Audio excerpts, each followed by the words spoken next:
All right, good morning, everybody. Welcome to Friday here in the market. What is it? April 11th. April 11th here on a Friday. Doing a live stream today for a number of reasons. Kids get off school a little bit early today, heading into spring break. Next week, I won't be here pretty much at all, unfortunately. So, figured I'd get one of these in before I hit the drought on the channel. Still trying to dig out of the hole from Monday. We'll see what the market has in store today. It's starting, well, it was slightly green this morning. I just now seeing that it went slightly red on the SPY and the Qs, so that's a little bit of a downer there. Some things moving this morning. CLLS, oops, CLLS. That's not doing a whole lot. Z-Lab, CERT. Nothing crazy going on with any of those moves, so of course I'll be waiting to see what the scanner gives today. Hopefully some good options. Hood up a little bit to start the morning, kind of up and down with the market apparently going red here now after looking at it earlier. So we've got less than a minute to go. Good luck today, everybody. Whether you're watching this live or catching the recap, appreciate y'all who stop in.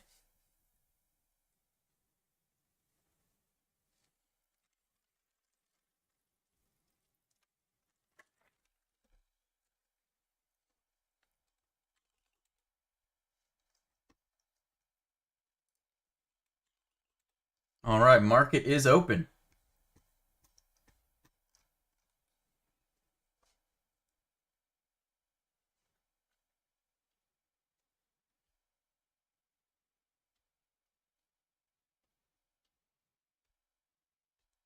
CRL.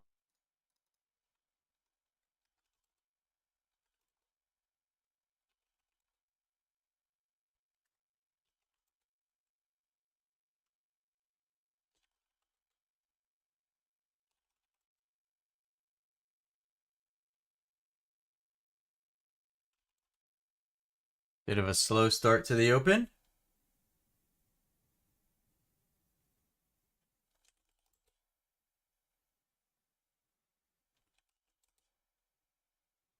NG.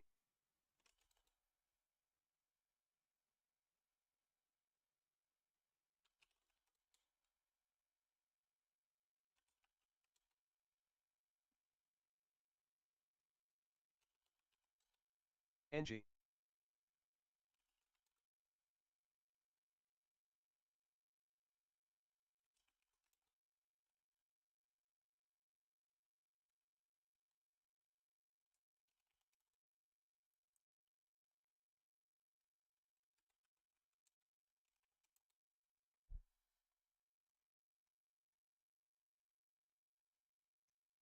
Not V is in a big down gap from yesterday, it looks like.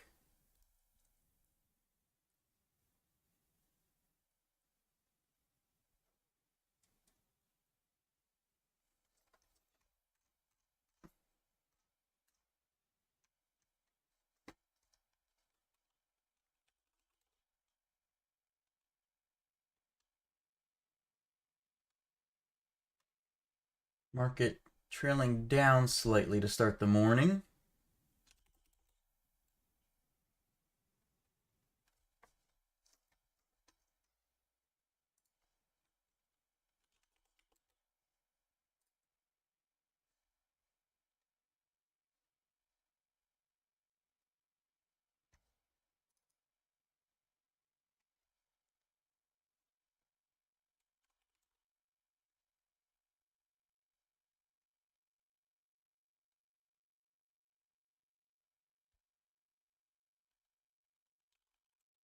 HSAI getting crushed today.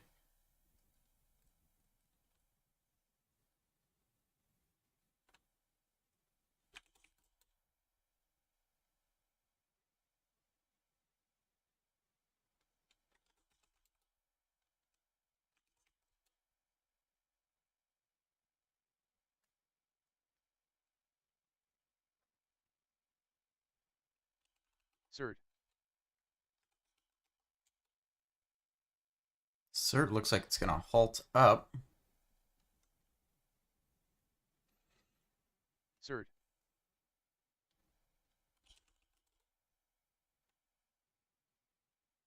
ILLR's only got 85K of volume so far. Cert. That's going to make it a tough play. Fast getting a little bit of movement here. FRGT. FRGT making a big move. Cert. Did I just miss that there? Or is it going to continue back up here? Cert. 56K available in FRGT. Fast.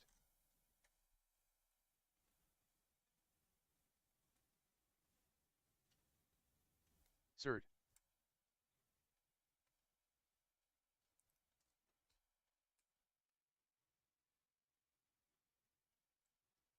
Might have missed it there. Didn't see that one popping up. David alerted it. Cert. Sir, I'm going to mute you for today.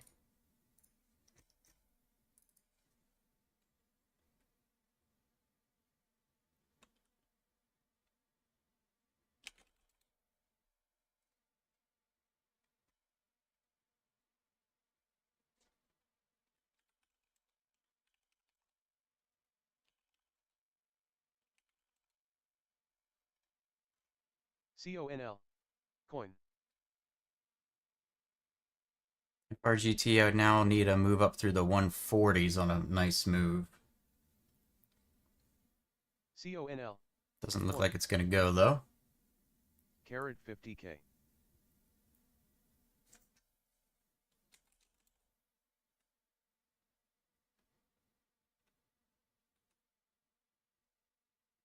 CONL. Coin.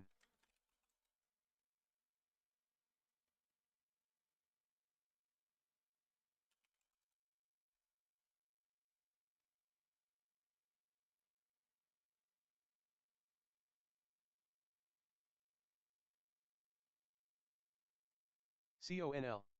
Coin.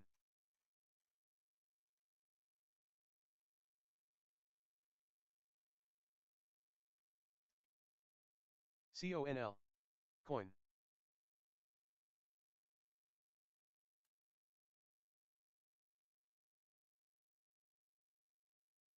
CONL. Coin.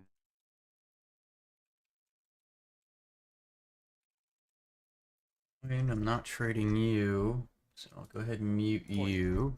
CONL.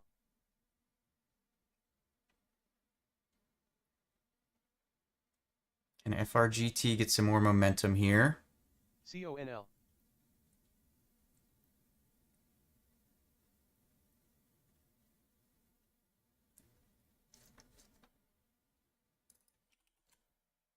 CONL.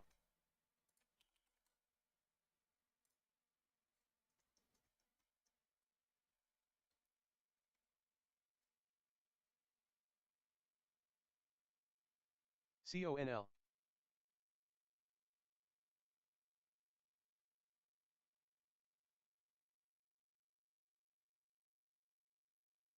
CONL.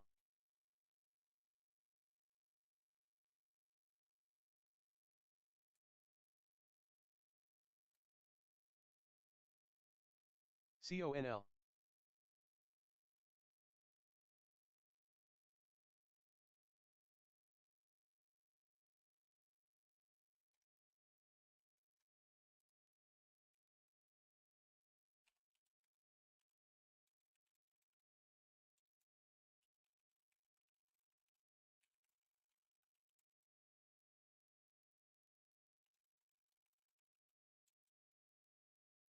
He's 8 under now. Has Bryson started yet? I feel like the first couple holes are the ones that are pretty easy.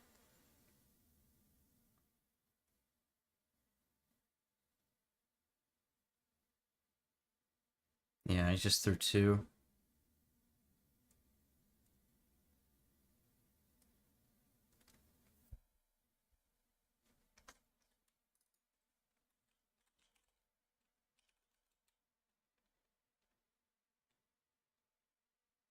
Could be, but you didn't buy it.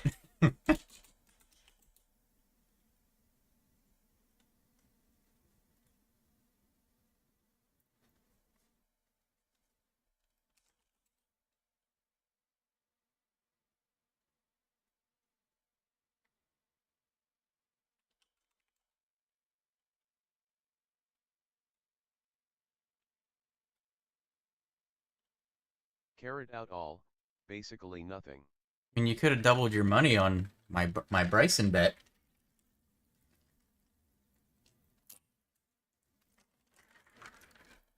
CBLL.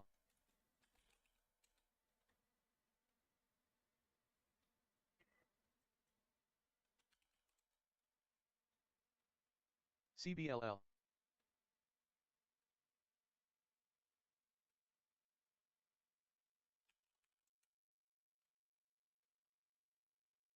CBLL. Well, there goes FRGT, so I didn't get a chance to get that one. CBLL. Carried ouch LOL.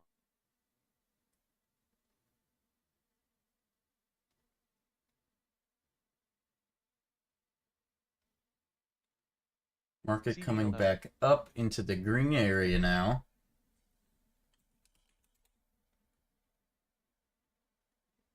CRWD. CBLL.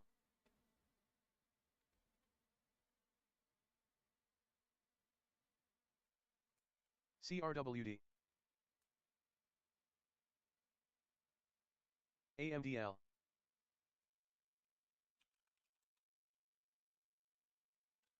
CRWD.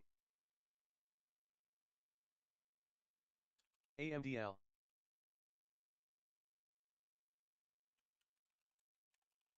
CRWD. RWD, I'm going to mute you.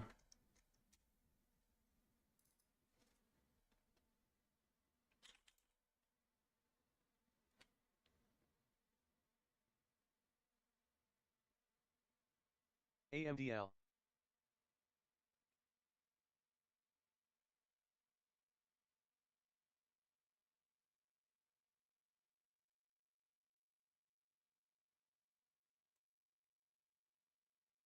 RXRX. RX moving a little bit. RXRX. I would need more out of it though, from where it is currently.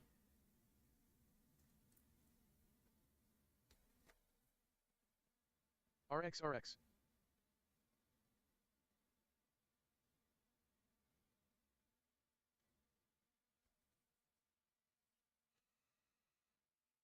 RXRX.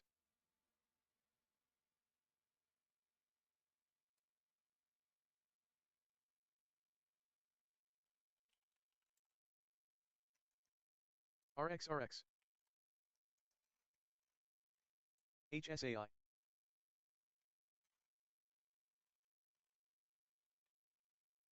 RXRX. HSAI.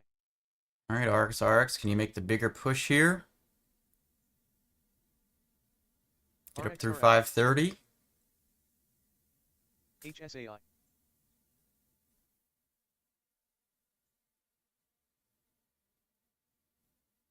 All right, RXRX. continue. Keep going.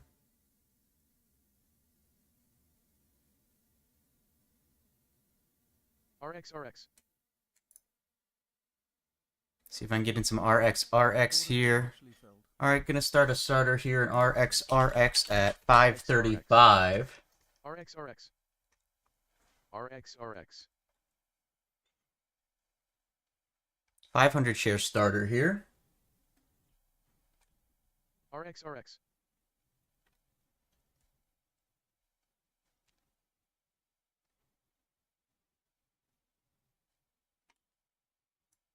RXRX. I think I'd be happy with 515 if it came back down to that.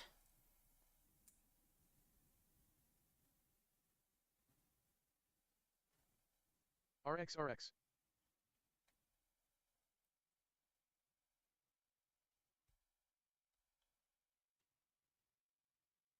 trying. Gonna get back down under 520.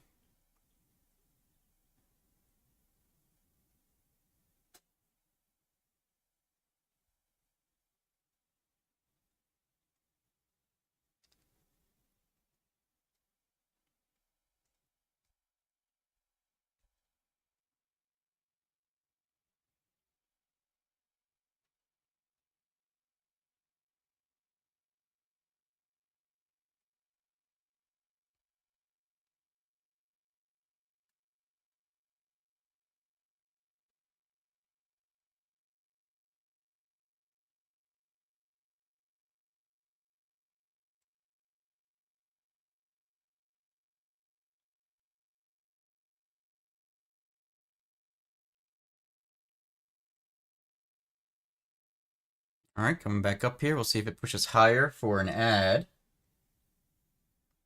CVNA. ABSI. At least 10 cents higher, up towards 550. ABSI.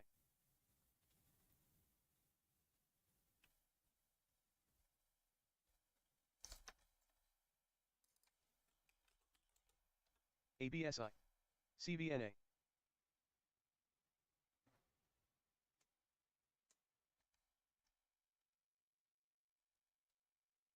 ABSI. CVNA.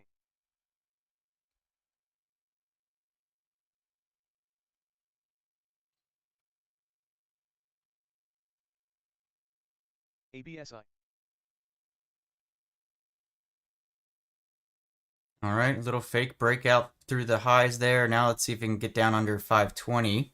ABSI. Here's 520. Can you get SOFL. under? Big buyer wall there.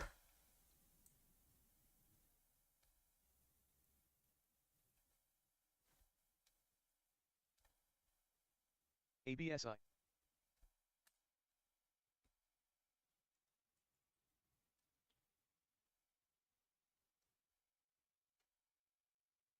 ABSI. Right back up. All right, now will it continue? ABSI.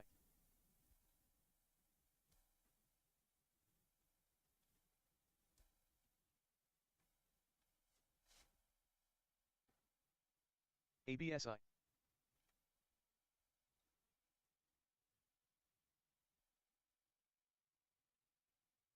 All right, here's 540s. Can it continue up towards 550? ABSI. A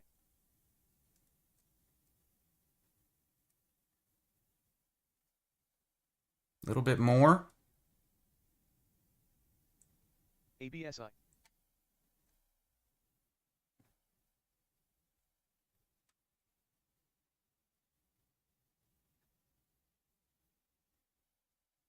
ABSI.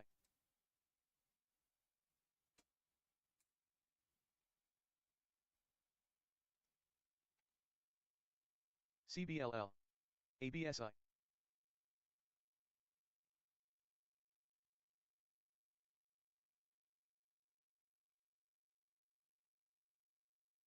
ABSI.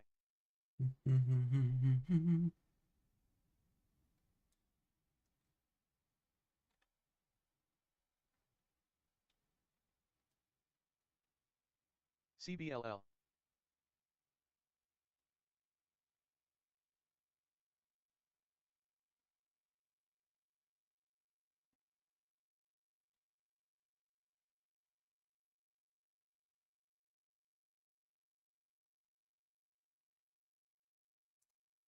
All right, see if I can get 500 more in here at 548.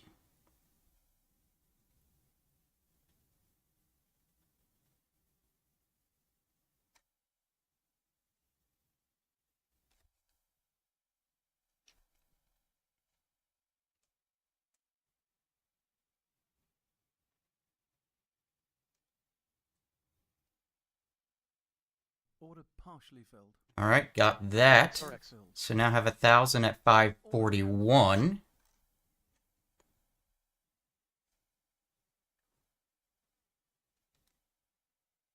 RX.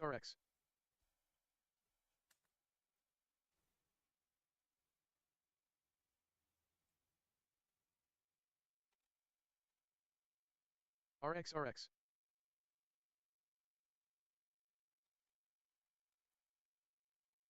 You get up through 560. RXRX.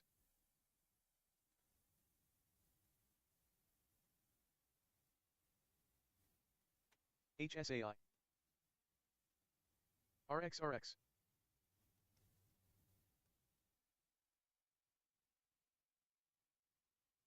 HSAI.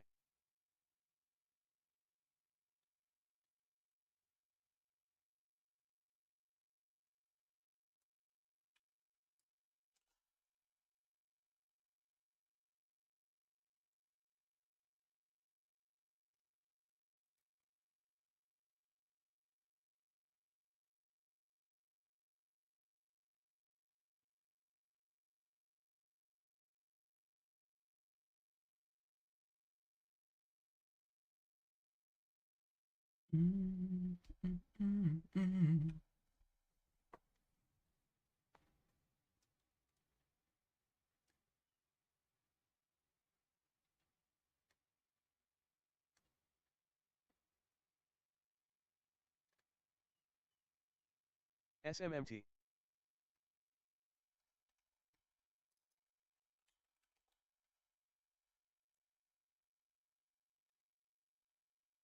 SMMT.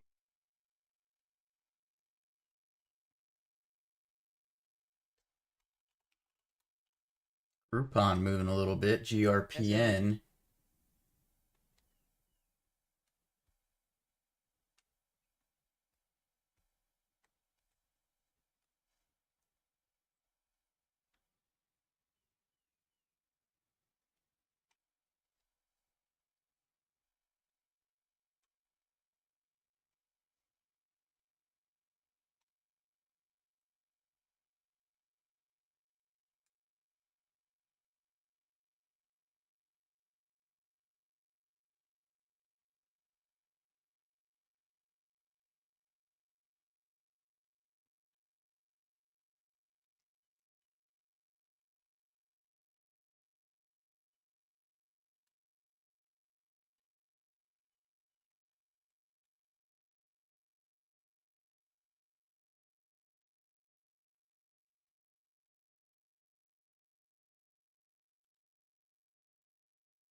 All right, is it going to move back under 540?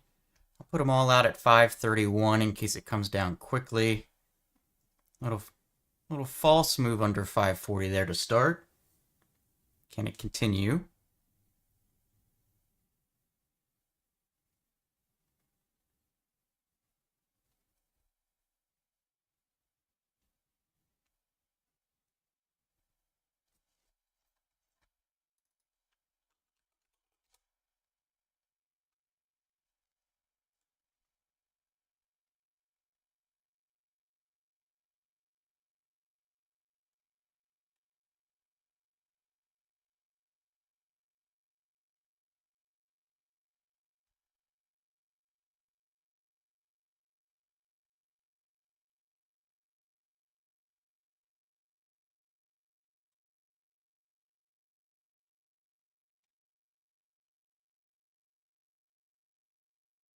I'm in a stock.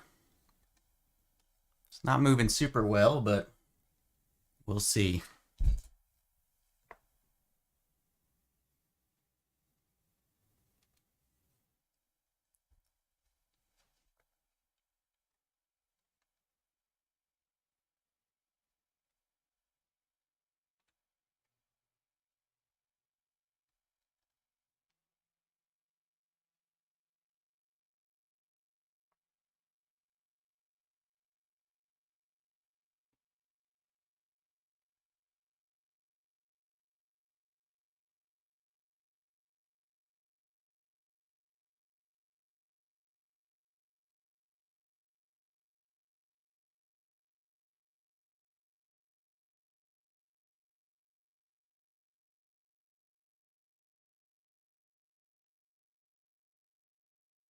That's nice.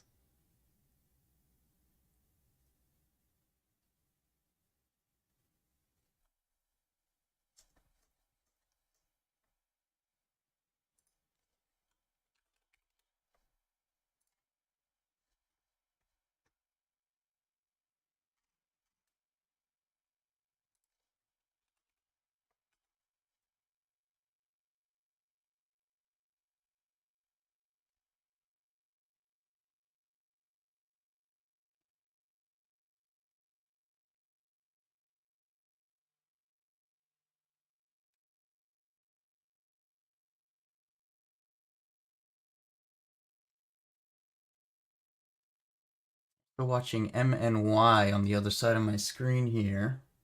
PRTG. 10 G's this week? Nice. I've lost just under 4 G's this week. so far. So far. PRTG. PRTG, a crazy move.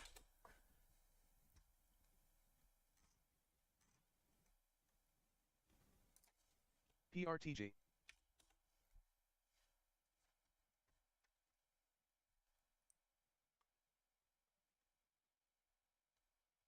PRTG.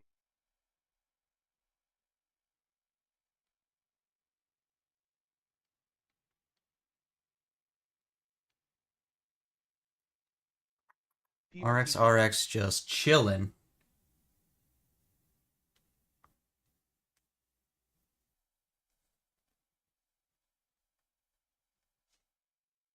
PRTG. I will not start swing trading. That's how you get into AMC.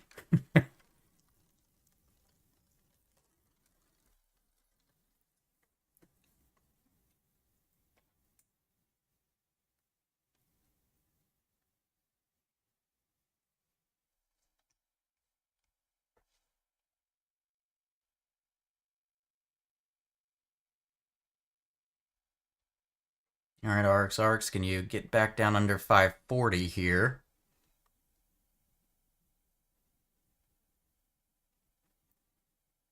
Just doesn't want to get down and stay down there, huh?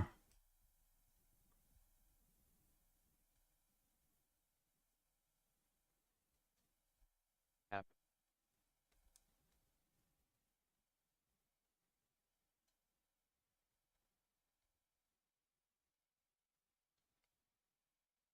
App.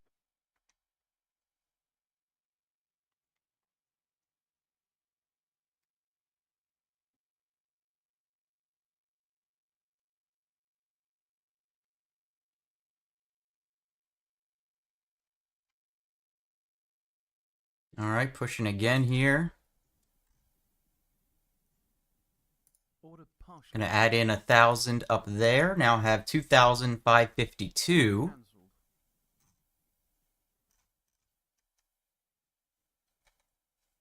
Nice pop there.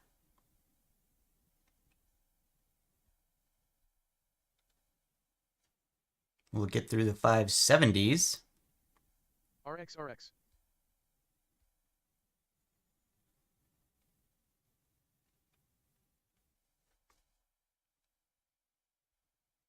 RXRX.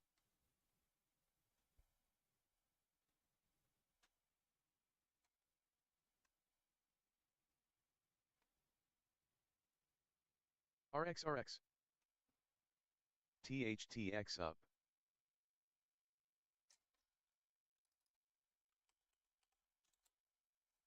Oh my, THTX making a big move. RXRX. Order partially All right, filled. gonna add in another 1,000 there. Now have 3,560.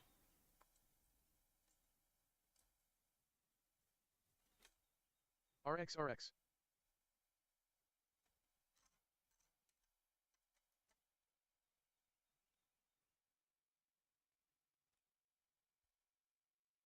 RXRX.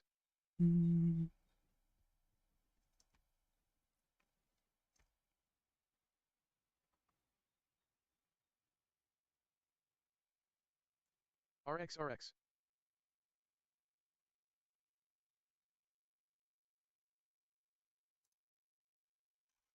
A question proposal. RXRX. Oh, didn't check my buying power here. That's not super great. Order filled. So that's all I can take here. RXRX5. RXRX. Yep, didn't check my buying power being 5,000 live this morning. So could be in for a loser here. Sanabi/G. RXRX.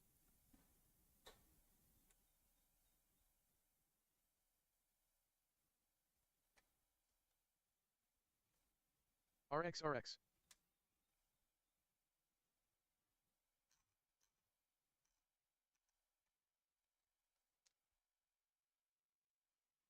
RXRX.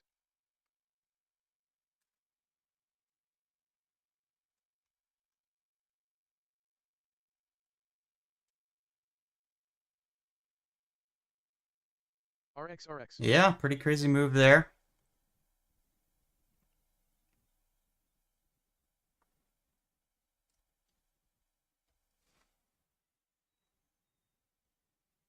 RXRX.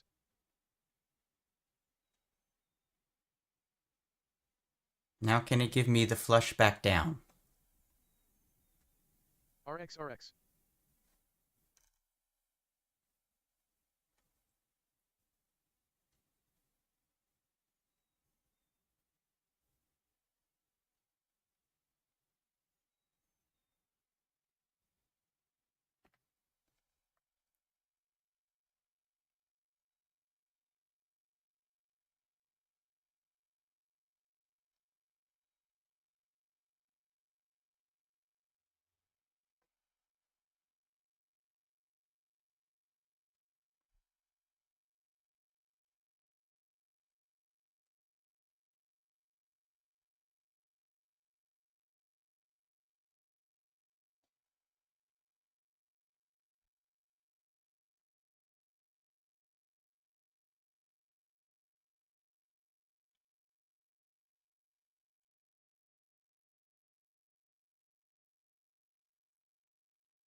The stop should be over the highs. I might give it a second just in case it does a fake break of 6.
We'll see.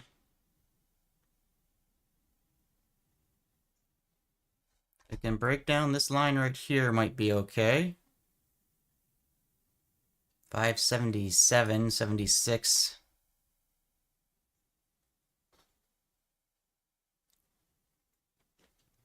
Kind of seems like a strange place for a support line, but hey, is what it is.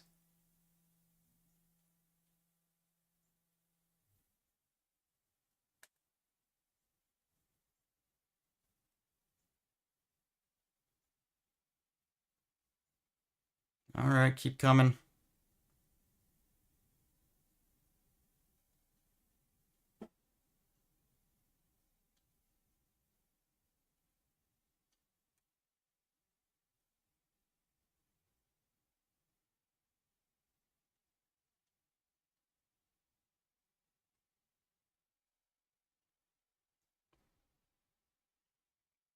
Can it get under 570?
Order partially. All right, gonna take a good chunk off right there. Let's see if it can keep coming.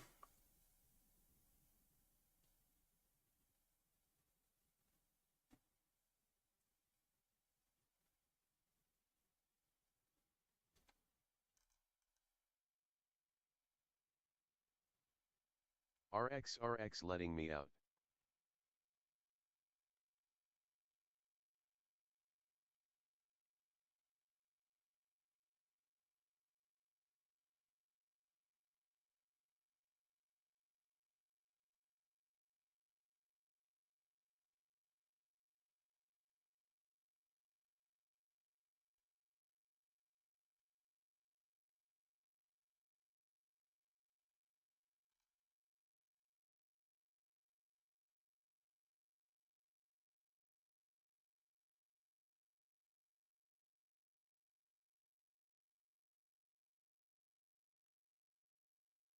Order partially. And filled. take another 500 off just in case it doesn't want to continue down.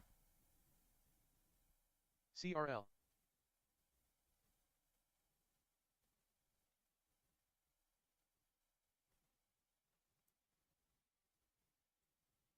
CRL. Order filled. All right, gonna take another 500 there, down to 500 now. CRL.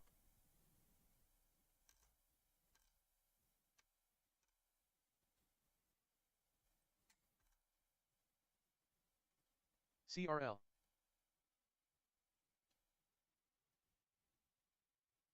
Order filled. Take another chunk off there, down to 200. And I'll just trail it down now. Not gonna let it go against me at all.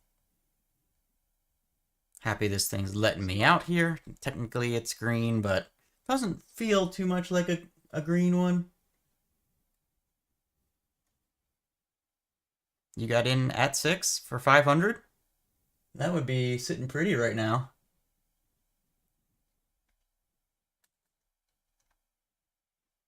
HSAI. Carrot.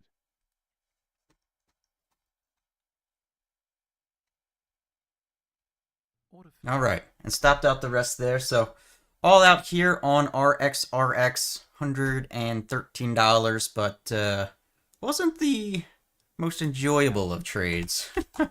That's for sure.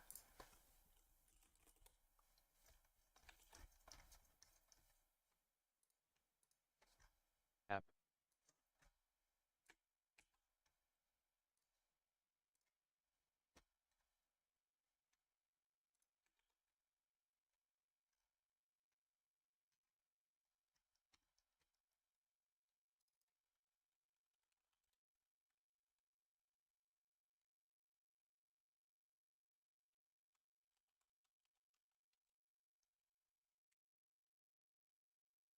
App. THTX, I believe, is a buyout proposal.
Mm-hmm.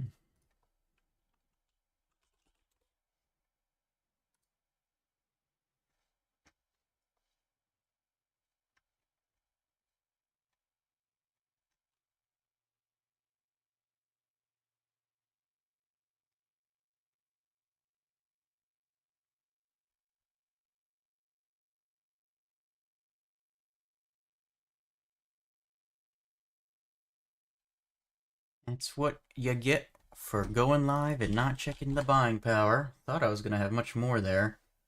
Would have actually been a nice trade had I been able to get the ad that I wanted, where I got it up in the 590s.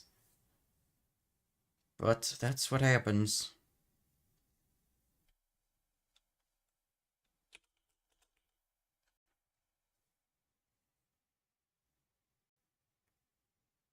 Now I wait for something else.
THTX, meh haircut, didn't get the ads and skirt of the buyout aspect.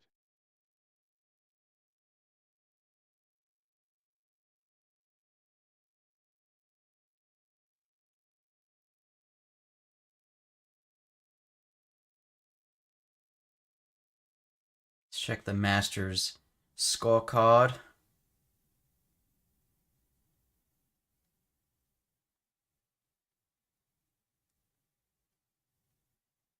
He's still at 8 under. When's DeChambeau play? 10-15? Oh, he's about to tee off then.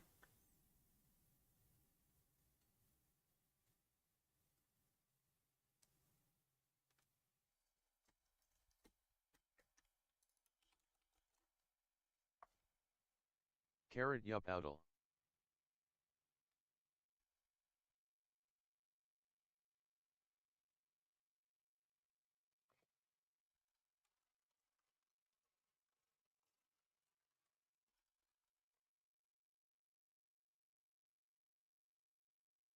Do these shorting fees apply daily if we don't keep them for the next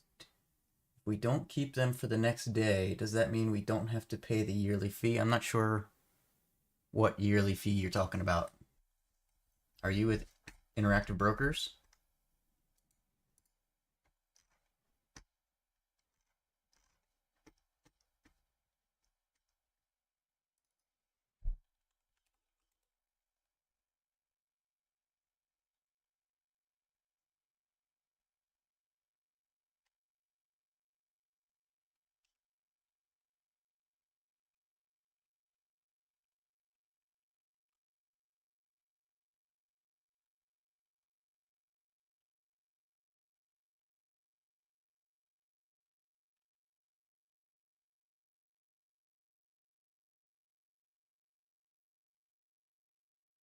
Are you talking about if you like hold short on margin overnight? Because I've never done that in this account. Gotcha. Yeah, I don't know. I've never. You definitely don't pay it if you're just intraday. I've never held overnight.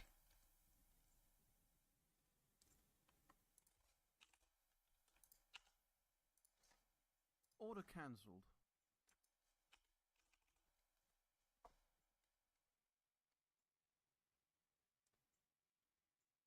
I've never even looked. HEPA moving here. A little bit short on the shares at 40K currently.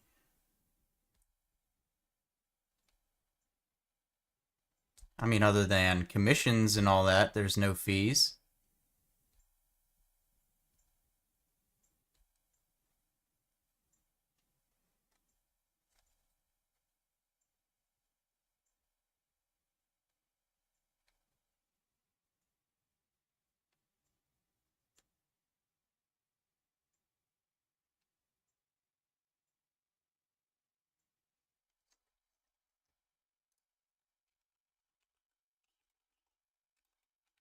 HEPA up, 48K.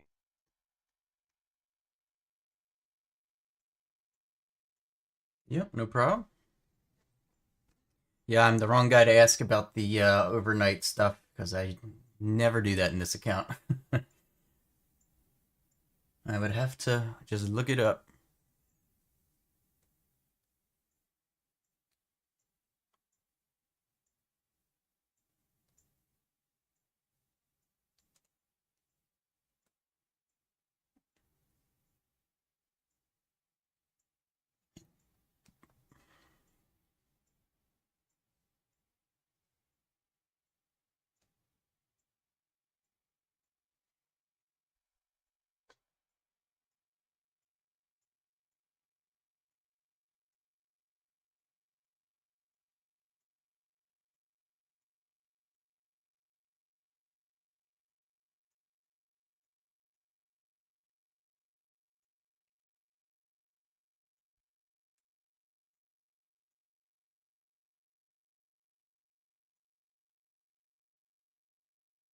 Mumu is applying daily even if you did not keep it for the next day, so I think I should switch to IVKR again. Mumu? What the heck is Mumu?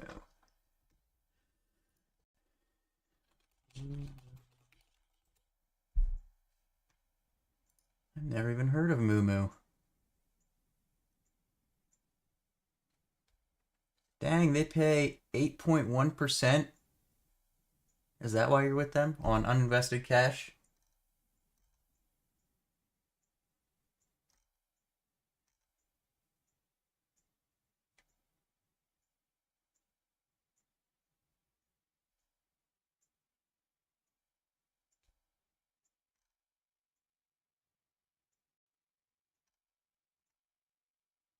Why does it say 8.1% up top and then I scroll down and now it says 4.1%?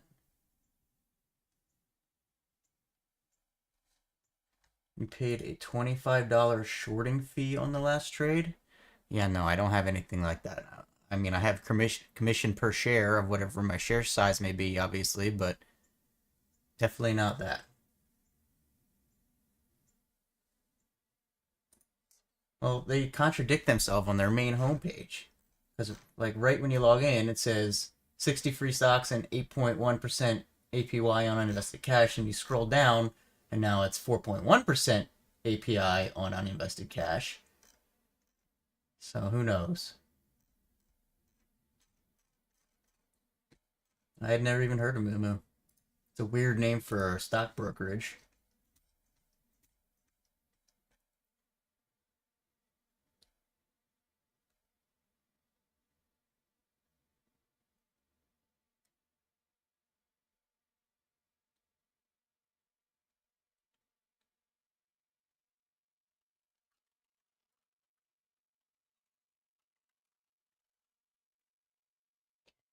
So they claim Mumu claims zero commissions, but they make you pay a shorting fee, which is basically just a commission. But $2,500 on 500 shares is insane. That is huge.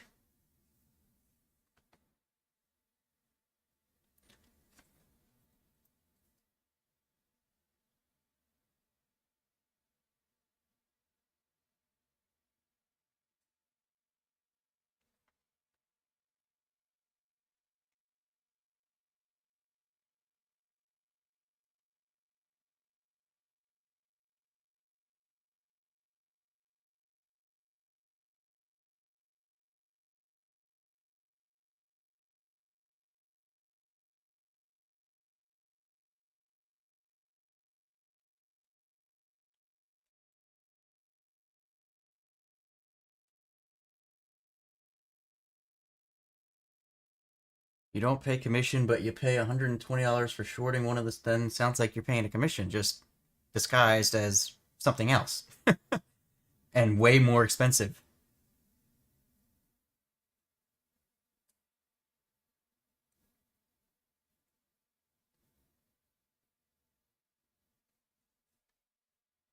HEPA's moving here. Oh, down to 28K.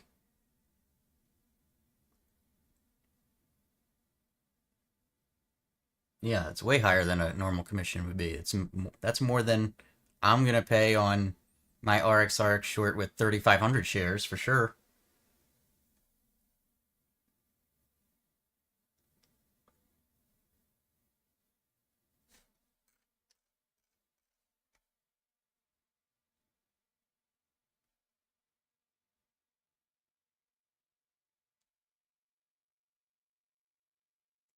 And HEPA, the shares are just down to 21K.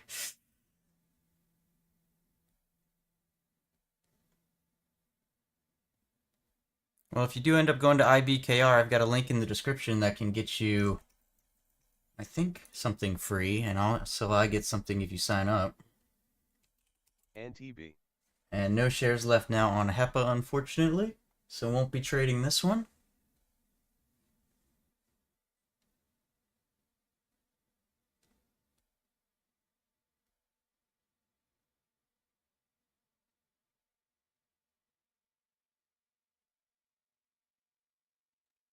I guess Moo's trying to be more of an investing platform than a trading platform, would be my guess.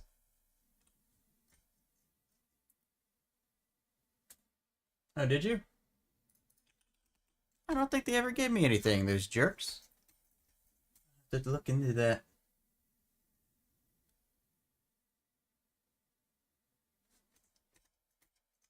But thanks.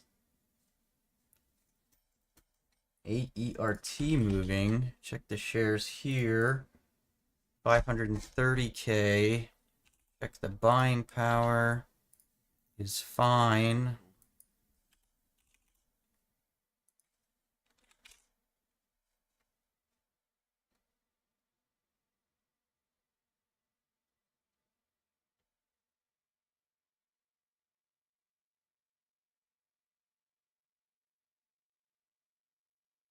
Market dropping back down into red territory now.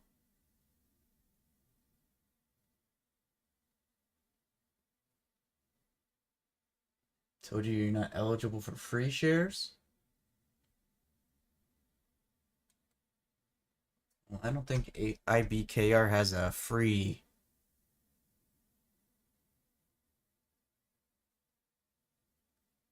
Oh, okay. I gotcha.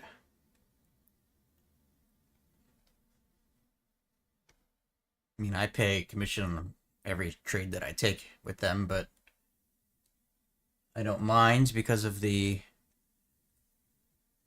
speed and fills and all that I would not be able to get otherwise with something like Robinhood or whatever it may be.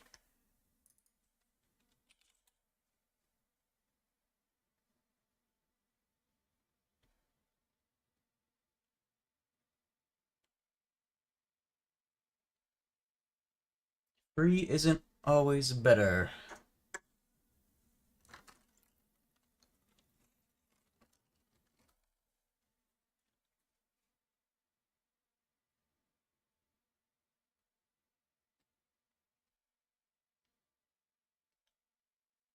Yeah, I don't. That's why I don't use their platform.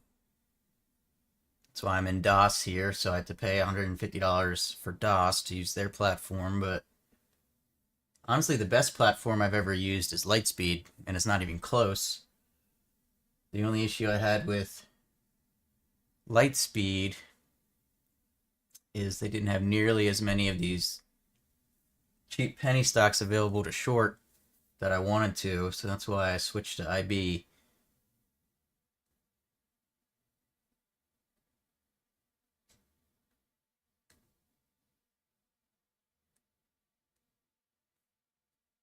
But I loved the Lightspeed platform. Still my favorite. Not a huge fan of DOS. honestly. But that's where I'm at.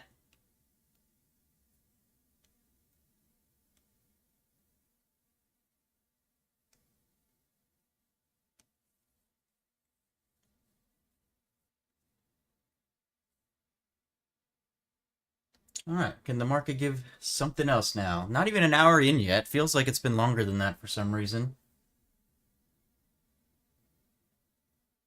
Using TradingView, yeah, I think one of the guys in the team ISW uses TradingView for his charts, but still DOS for the platform execution through IB. He's all over the map. He trades much bigger size though, so like the fees for all that is relatively low overall. $89 for TradingView, all that stuff. Yeah, DOS is $150 for the data feed and all the things that I have. $150 a month is what I pay.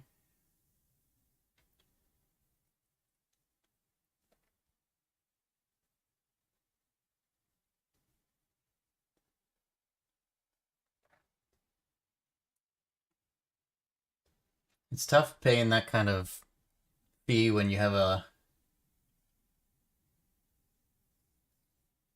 smaller account because it's such a big percentage of the account. DOS has the best level 2 time sales. I'm still Lightspeed is better in my mind, but it is nice, easy, customizable in DOS.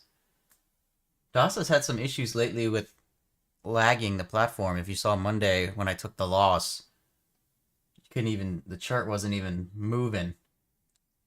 Speaking of things moving, look what's moving. IBKR. Just a little bit.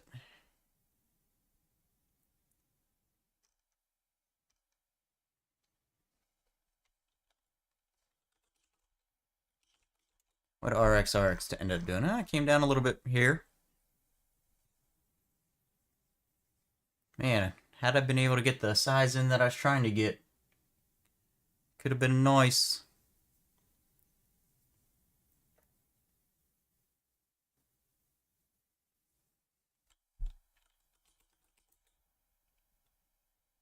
Not very profitable some weeks, very high positive, and next month negative. Well, how long you been trading? Because that's, that's part of the game, part of learning, part of turning into a trader.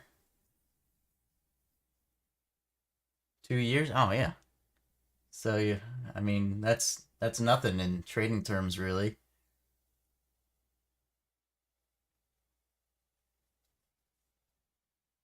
So if you're even like around break even, I would say you're ahead of the game at 2 years in.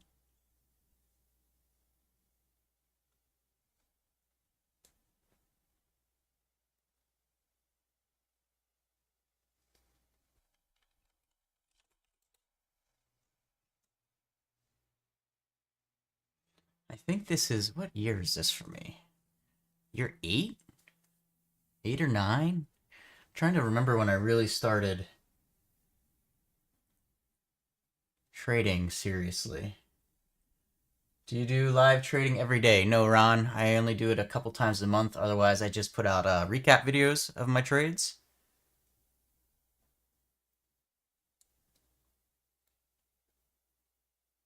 Struggling moving to penny stocks the day after moving to high caps. Well, I think the price of the stock is less important than implementing whatever your strategy may be.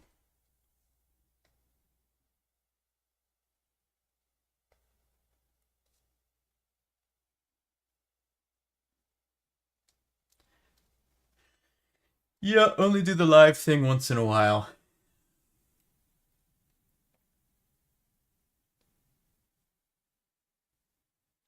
I generally think I'm kind of boring, so it's hard to go live all the time, especially if like I'm not in a trade or I haven't gotten a trade in a while. Like yesterday, I didn't get a trade until like, what was it, like 2 o'clock in the afternoon? So that would have been a long morning streaming, doing nothing. Wouldn't have been great for the live. But there's other days that I get tons in right away, so you just never know. Most of your loss was on penny stocks and tox gainers. Yeah, that's how pretty much everybody. That's how I started trading. Was, I mean, as much as I don't like now, like the warrior trading stuff. That's like where pretty much everybody started. That's where I started. Like I don't agree with that trading style now. It is what got me interested in the game and interested in trading and saw the potential in it. So even though I had to learn and move past that and lost money going through that stage, I don't think I'd be sitting here now had I not done that and gone through all that.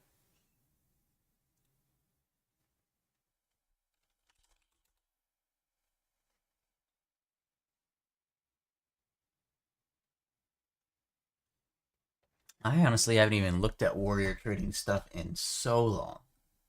I know they got in trouble for a while there with SEC. I don't really know what happened with that.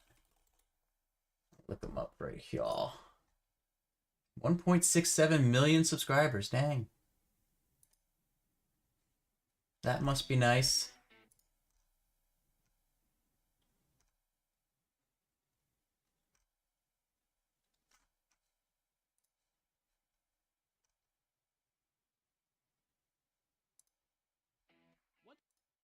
Anyway, so that was yesterday. So then 7 a.m. this morning, back here, I saw it pop up. It dropped back down in. And He's doing the same old stuff, huh? All right.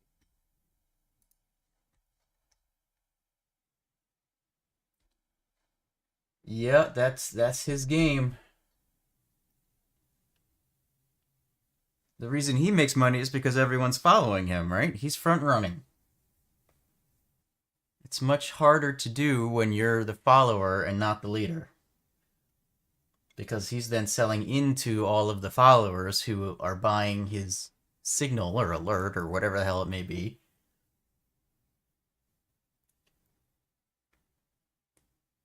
I was right there with you. And there's been so many people that started there, then was like, oh, this isn't really practical as it is made out to seem because he's like, maybe, I don't know, maybe the biggest trading channel.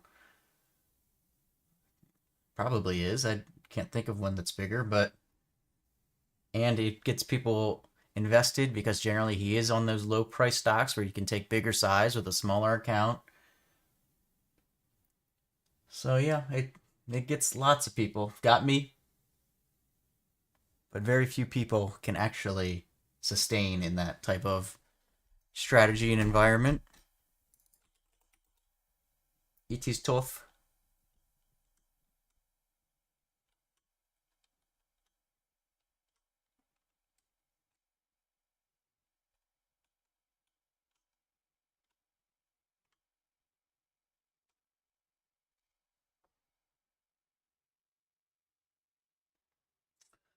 I don't know what he's doing now, but I know when he used to be with Lightspeed, and I knew he was trading real then because I used Lightspeed and I knew what real versus not real looked like. So he was trading real money then. I don't know if I haven't, like I said, I haven't really watched anything from him in years and years and years, but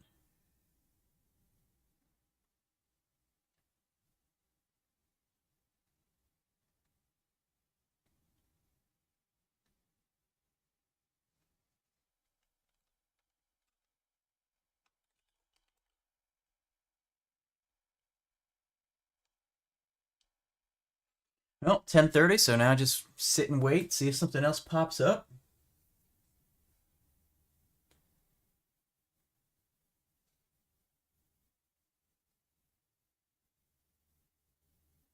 THTX pass. THTX still rolling? Oh yeah.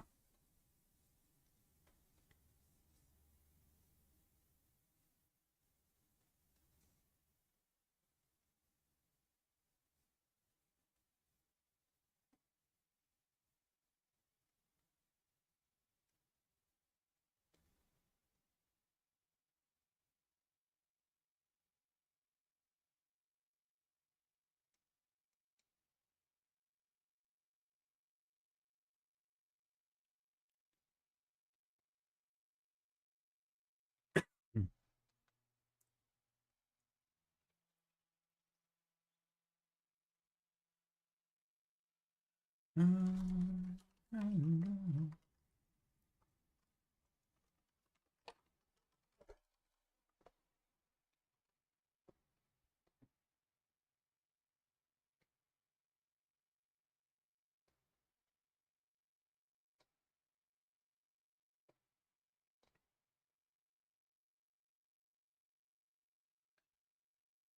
up and down all over the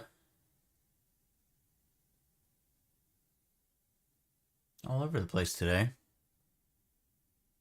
Why am I not messing with THTX? A few reasons. So, it is a nice move up for sure, but if we look at the daily chart, it's an insane move up, and sometimes insane moves can get more insane. Then, secondly, it is news of a potential buyout, which doesn't necessarily mean a no for me, but the volume in this thing compared to a normal daily volume and most likely the float of the stock is insanely high. So if we look at, let me go to float checker.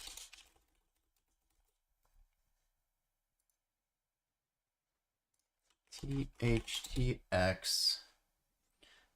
So the float on this is a general consensus of between 15 and let's say 25 million float on this stock. So it just hit 20 million shares traded on the day, which means if it's a 15 million share float, the entire circulation of the stock has already traded today. And if it's a 25 million share float, then it's almost the entire circulation of the stock has traded today. And generally, that is one of the biggest avoids for me in trading, especially for shorting, is when the volume has traded the entire float, because you just never know what kind of crazy move it has the potential to make when that's happening. Doesn't mean like the double top short can't work. It certainly could, but it makes it much riskier, in my opinion.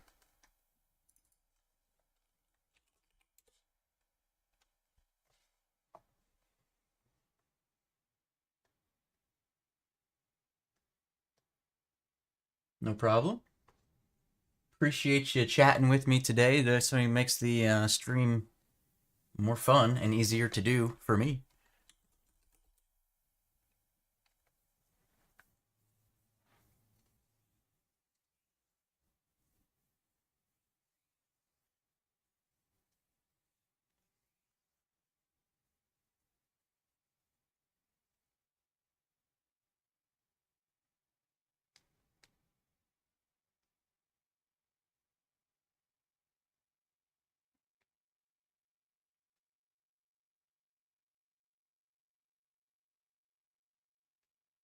Well, I would prefer a fast market and nice chat with lots of money to be made. That could be better, in my opinion, but hey. Beggars can't be choosers, I guess. ONCY, only 9K available, so won't be trading that one.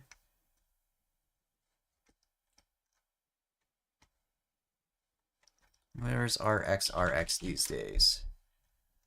It's kind of going sideways-ish. Down, but sideways.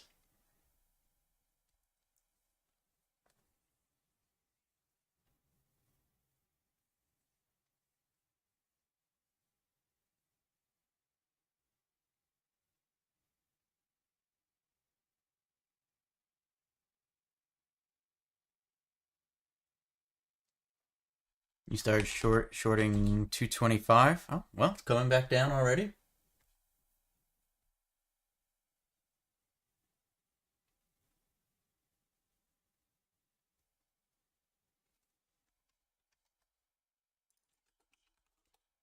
CRML moving. Only 400? Hey, that's no small amount. CRML up. I mean, you're already up 80 bucks then.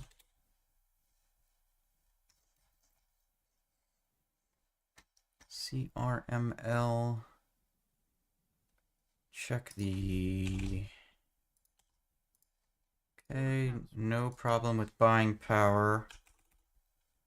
See if it pushes up higher here.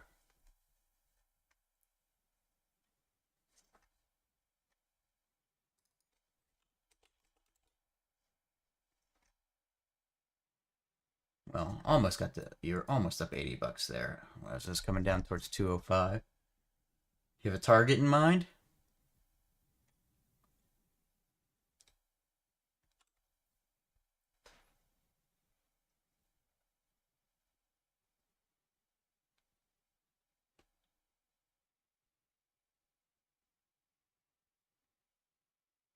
A $20 fee. Jeez, yeah, that's crazy.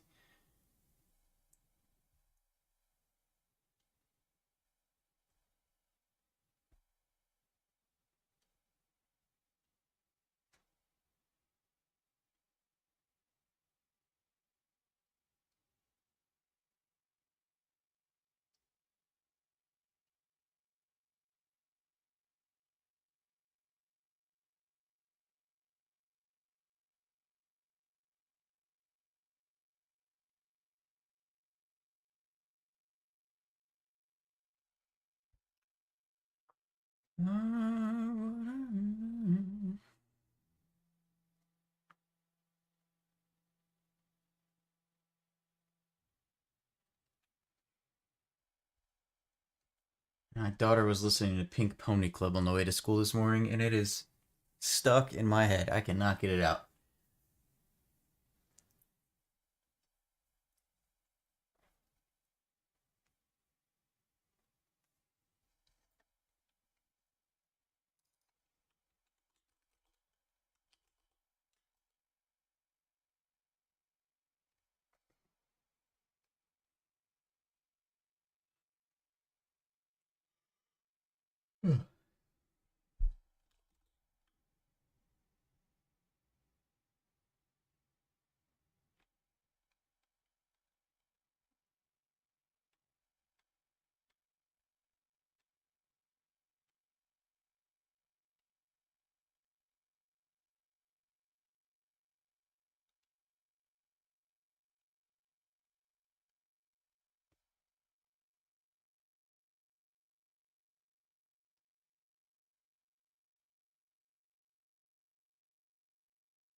Come on, THTX, make the big move under $2 for him.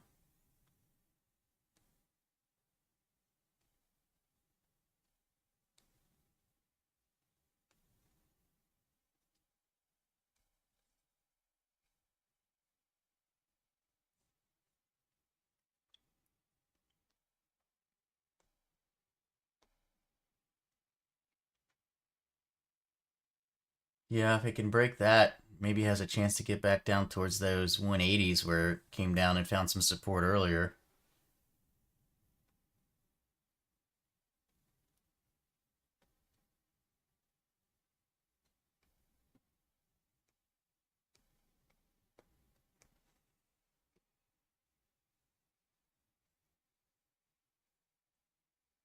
Stop is 220, nice.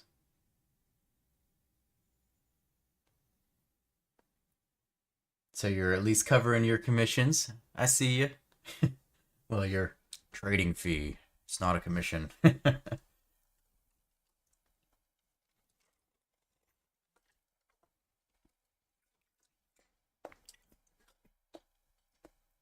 Yeah.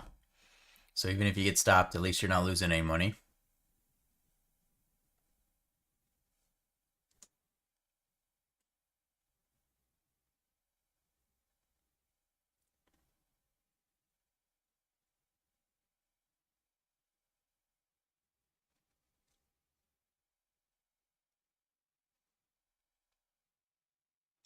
All right, CRML, can you make a bigger pop here up through the highs up towards $2?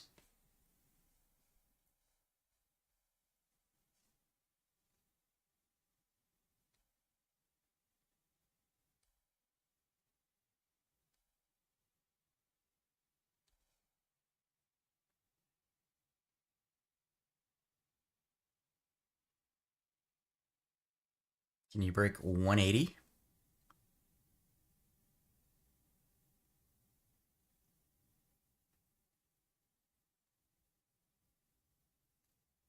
You can. Let's see what it wants to do. I need at least up into the 190s here to be interested.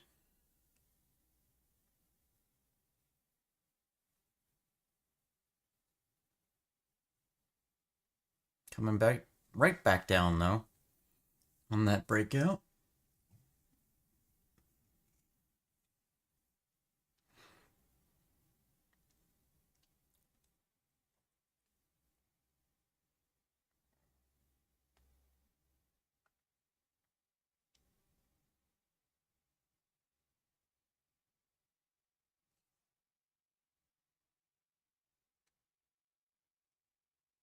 Why don't I trade futures? Because I know how to trade stocks. And I think, for the most part, prop firms are a scam. I guess I could open my own futures account, but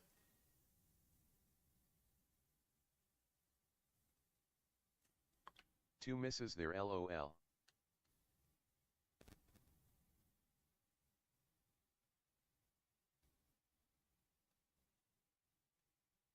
I think eventually we're going to see a lot of these futures firms go away or get regulated away. You know, it's all the rage these days. I'm personally rooting for that just because I want people to come back to stocks.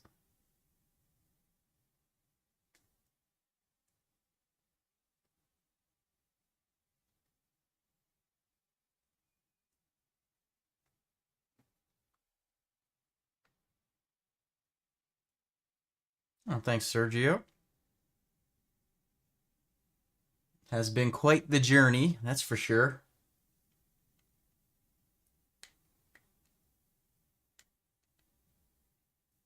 I did years ago do my own, before the prop firms were even a thing. Did my own like mini futures account, but just couldn't get into it. Just the moves were not what I wanted, and but really the only reason I was doing it was so I could trade like in the evenings or something.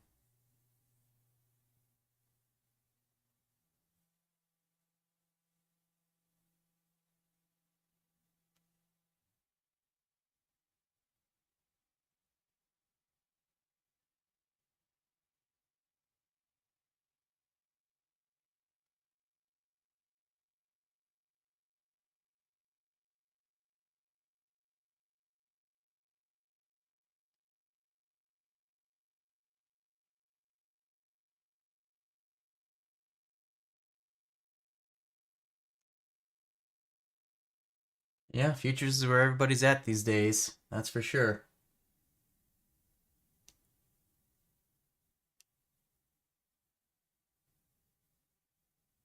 Well, hopefully it wasn't too big of an account.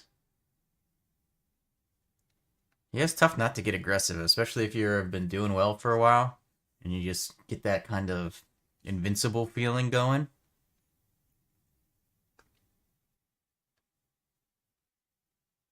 Happens to me.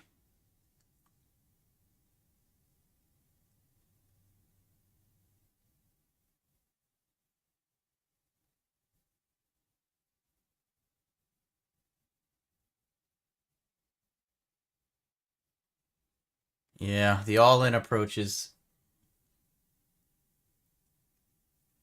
generally not the best, but when you have a smaller account, it's like, you know, mentally, it's like, well, even if I lose it, I've only lost this amount instead of yada yada. So then you're like, convince yourself that it's okay to do something FLD. that you wouldn't do if you had a bigger account, right? Because you wouldn't do that, hopefully. But that's what these smaller accounts do, and that's what all the PDT rules cause people to do, because they end up in these places and trading different things that cause them to take these types of positions and risks. And FLD. that's why all these futures firms exist, really, is just because of the PDT rule. That's what it'd be. MYSZ93K. FLD. If the PDT rule was not a thing, I don't think these futures firms would have ever happened.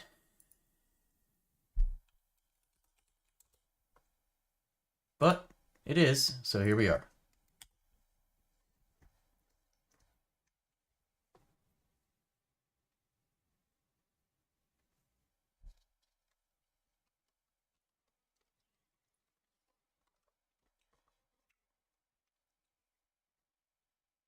Just one of those laws that was made forever ago with good intent, I think, of trying to protect people, but they didn't see what would, unintended consequences of what used to be like the sure traders, the offshore brokers that you would go to where the PDT rule didn't apply. And now the prop firms coming up, and, it just needs to be gotten rid of, in my opinion.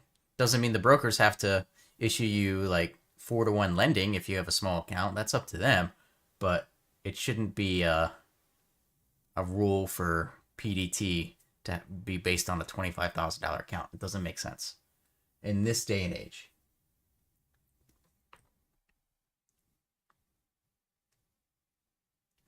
When I started trading futures, there was no prop firms, but futures were much calmer. Back in 2017, you used to trade bonds. I agree, you don't use prop firms at all. I think prop firms have a place. I think they're a good spot for people to learn because obviously you're risking much, much less money. So in that sense, I don't mind prop firms. But the way they work is they profit when you lose. So they're obviously designed for you to lose. So when you're battling against a system that is designed for you to lose in a market where it's already hard enough to win without having to be in someone else's system designed for you to lose, it's tough.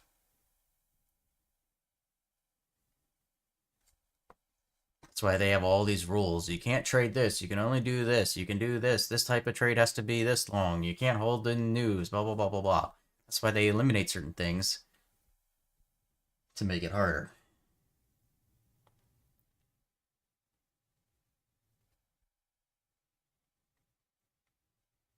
And they do it. See, I think I wouldn't have as much of a problem with them if they were honest about it. Like the reasons behind everything. If they're honest about it and we're like, yeah, I see it breaking view app, and let's see if we can break 2 for you. If they're like, listen, this is designed and we make money off of when you lose, but we will pay you when you win. And this is a great opportunity for you to learn.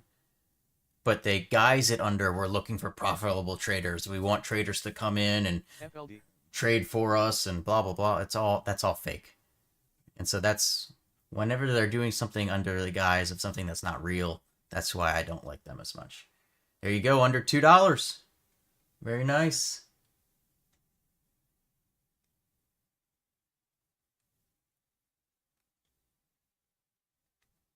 Keep coming down. Stop at 2 now. I like it. Guaranteed in the money.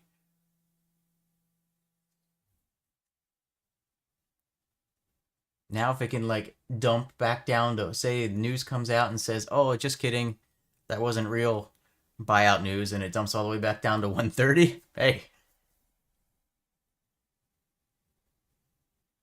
Yeah, I mean, when he was new, and obviously my first go around with the trading and my channel was much bigger, we were kind of doing similar things. He was much more into like all the drama and creating controversy, which people like to watch, which is why one of the reasons why his channel blew up so big. And then obviously he wasn't real trading for a long time there. I don't know what he's doing now. I know he's making tons of money selling prop firms, but CELZ. sometimes I wish I was that way. Like I wish I was that guy that just made the noise and made the controversies, because that's what gets the attention and all the views on the YouTube videos, and then just sold all the prop firms and made tons of money that way, because that would be cool. I'm sure it's nice, but I don't know. I only promote things that I really believe in, like the scanner that I use.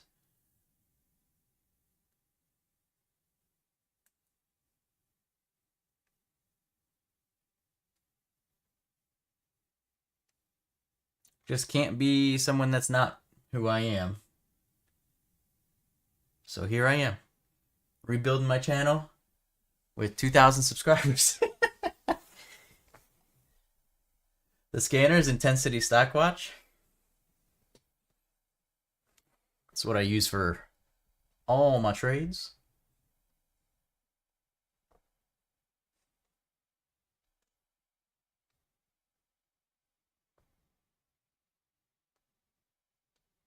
If you ever hear like the ticker going off in the background, like with the computer voice, that's the scanner talking to me.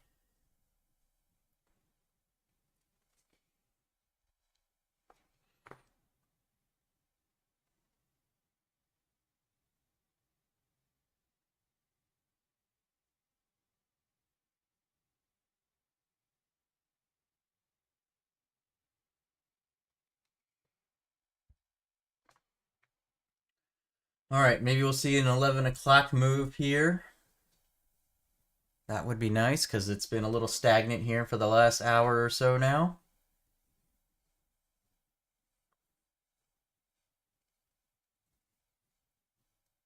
Still watching to see if CRML can make a bigger move.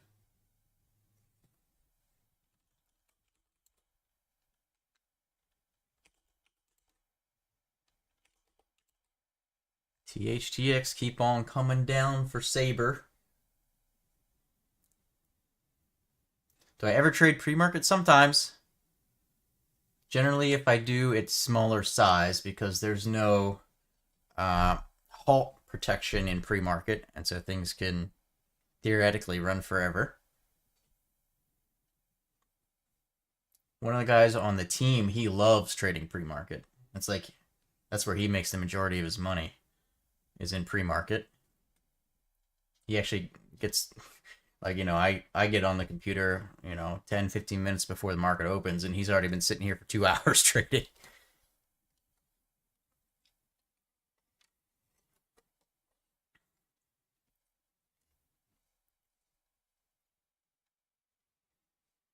Pre-market seems to be best action for your strategy. Well, hey, that's where you want to be then. And then sometimes there are things like jobs where you're forced into, you know, you just got to find a way and a strategy that works for you. I always tell people, everyone's like, why is your strategy the one to use? I'm like, well, it's not necessarily, because I think trading strategies are dependent upon the person and their personality and their understanding of the markets. Now, I think mine FLD. is a very high probability of winning if you can control yourself and do all of that, but I think there's 1,000 different ways to make money in the markets, and really the only one that is the correct way is the one that any individual person can make work for them.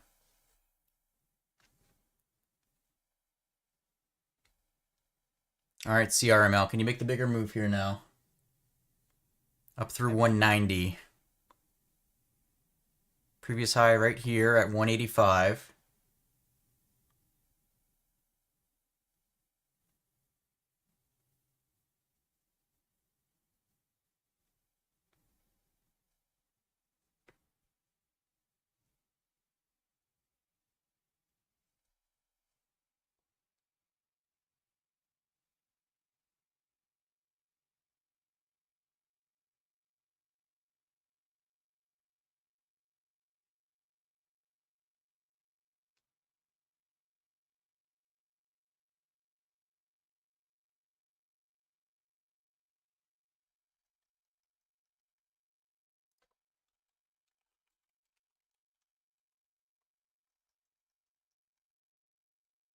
Can it move? Can it pop?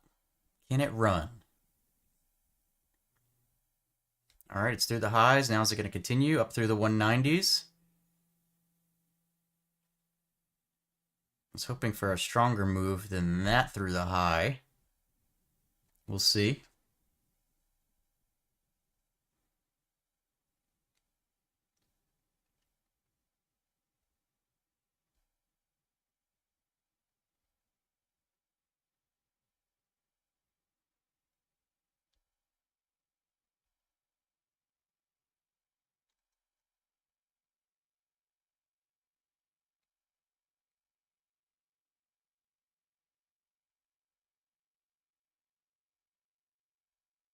All right, can it break up through 190 and continue? Come on, push.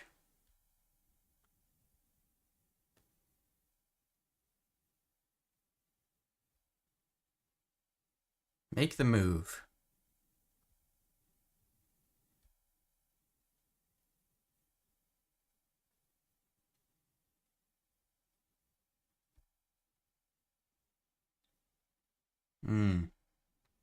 Got through by a penny or two there, but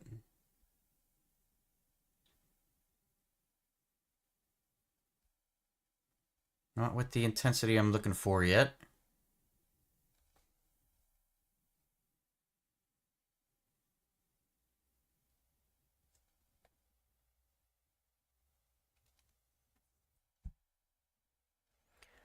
Wish I could be live every day.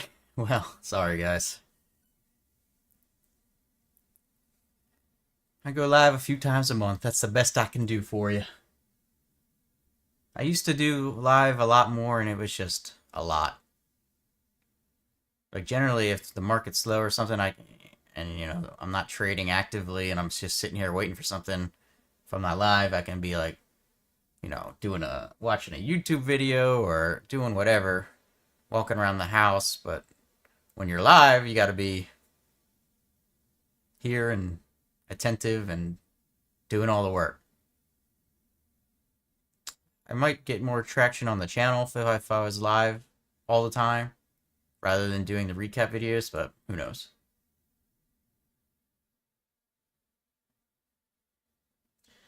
Considering the problems you had with DAS earlier this week, have you considered switching brokers? Well, it wasn't a broker issue. There was nothing wrong with my broker, which is Interactive Brokers. There was nothing wrong with them. It was just DAS was lagging. What the market volatility or whatever caused it to was DAS lagging, which is just the platform. Honestly, I'd rather be with Lightspeed still. I would much rather be still in Lightspeed, but Lightspeed doesn't have, like, for example, CRML. This would probably not be something that was really available to trade through Lightspeed like it is in Interactive Brokers. At least not without paying for the shorts. And that's why I switched to Interactive Brokers, because they've got so much more availability of the low price penny stuff available for shorting that Lightspeed didn't. But I much more prefer the Lightspeed platform, everything about it. I don't like DOS, honestly, that much, but I also hate Interactive Brokers Trader Workstation or whatever it's called even more. So that's why I'm in DOS with IB. Am I a full-time trader? No, I have a full-time career, but I work a lot of rotating schedules and overnights and things like that, so I don't miss too much time throughout the month. Like next week, I won't be here at all next week because I'll be working some daytime stuff for my regular job. So you guys won't see any videos from me next week, but then back to normal after that. Yeah, Lightspeed is great. Never had any issues with Lightspeed ever. Like the platform, nothing. Never had any issues. My only complaint with Lightspeed was that I couldn't trade these lower price stuff that make the really fun moves that have been on display here, especially this year on the channel.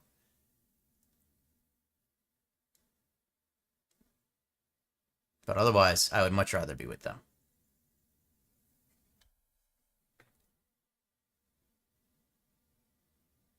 And, it's like I said in the video on Monday when it was lagging, it's not like I didn't know it was lagging, right? I knew it was lagging immediately that day, and I chose to trade anyway. So I can't blame anyone but me for that loss. If it was something where, like, I got into the trade and then the platform just froze or something, and I couldn't do anything, then sure. But I knew it was having those struggles beforehand and chose to go anyway. So that's on me. Frustrating, sure, because I'm paying, $150 a month, so we shouldn't be having those issues. But I knew we were.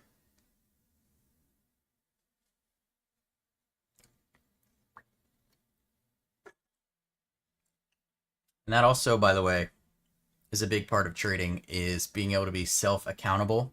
A lot of new traders especially are not able to be self-accountable for what happens in a trade. They'll blame it on a myriad of different things, like, oh, the market makers knew my stop was there because I had my order out, so they came and got me, or this happened or that happened. until a trader is able to fully take responsibility for everything that happens in their trades, they're not going to be successful. And I still struggle with that sometimes because, things will happen and it's frustrating for sure, but you're still in control of everything. Unless something, like I said, absolutely crazy happens. Like you get into a trade when everything's working fine and then the platform just freezes and you can't do anything, then sure. But that's extremely rare.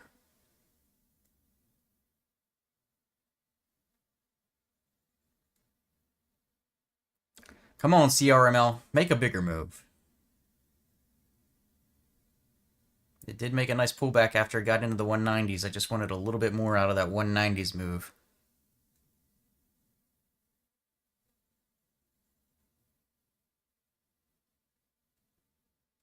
Maybe it can give a nice pop of 2 at some point coming up here.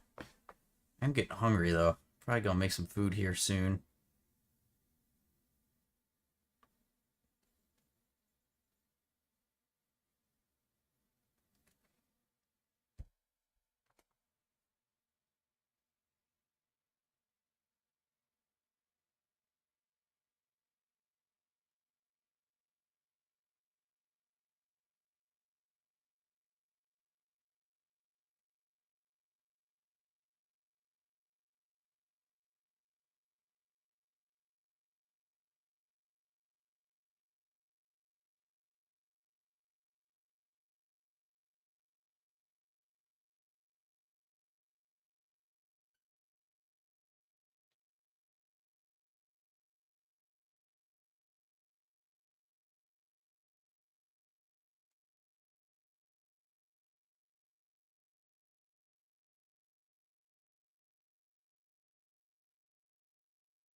Question is, do I go heat up some chicken now? Do I wait and see what CRML wants to do?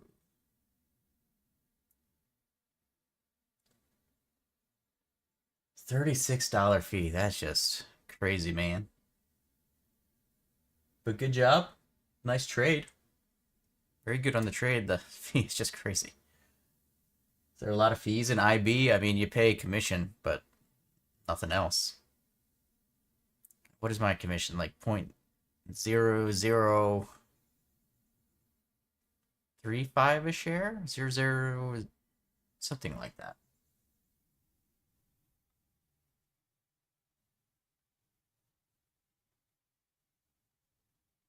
But you also make money on your money in IB.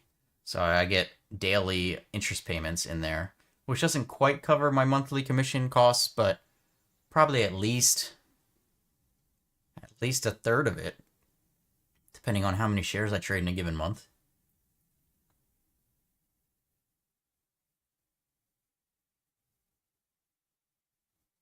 But other than that, I don't pay anything.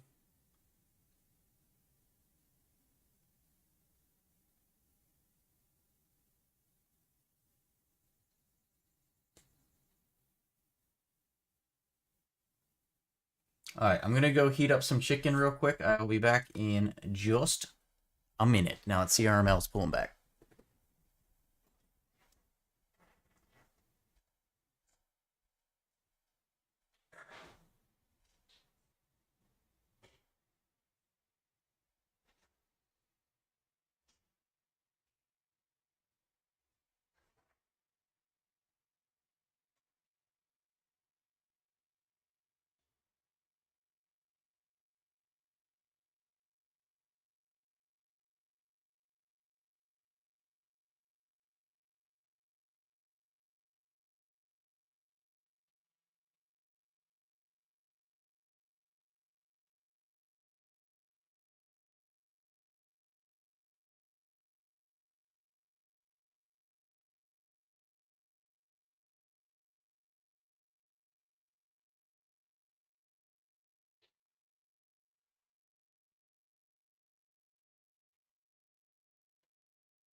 Hey, thanks, Saber. You too. The more you trade, the less fees you pay. There is a like escalating. Your commission per share can go down once you hit certain shares traded on a month. So technically, yes, but it's a lot of shares.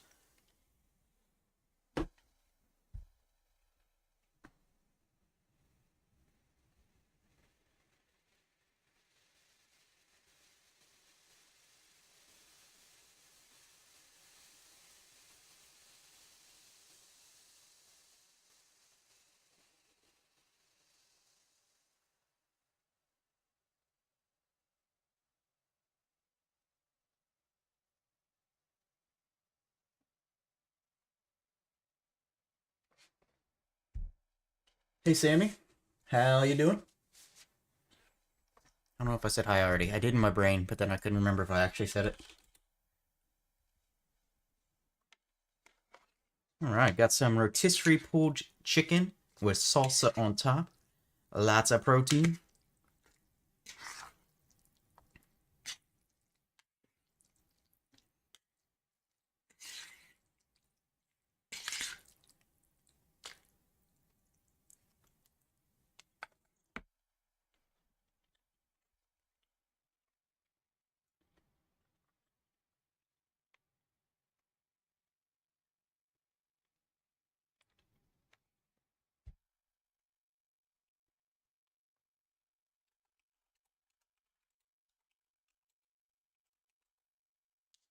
RX did eventually come down further.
Sometime back when I was looking at the scanners to strategy Black Friday times last year, I saw 65% off on ISW, but it showed me 150 USD even after 65%. Was wondering if that is the case. I think that is the price after the 65% for the team.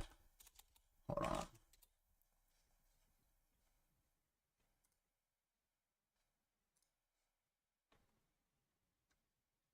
Yeah, because the normal price is 350. So if you're wanting to join the team, the discount is 150 a month because which it still has that because the normal price is 350.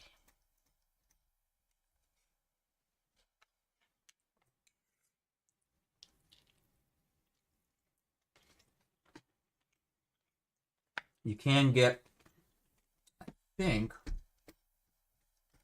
one of the non-team versions for less than that.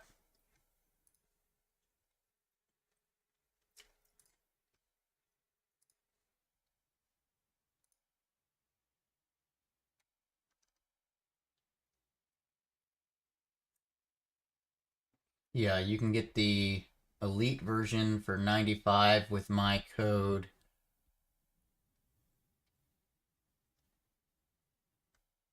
Yeah.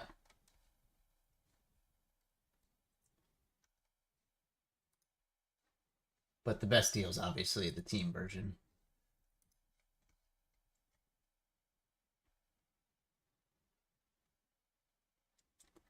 Yeah, no, that's Trade Ideas is, it's good for a lot of things. It's just not, in my opinion, on the level of ISW.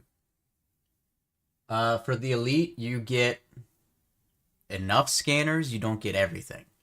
So there's like the team version has like a million different things. The Elite is like the basic few.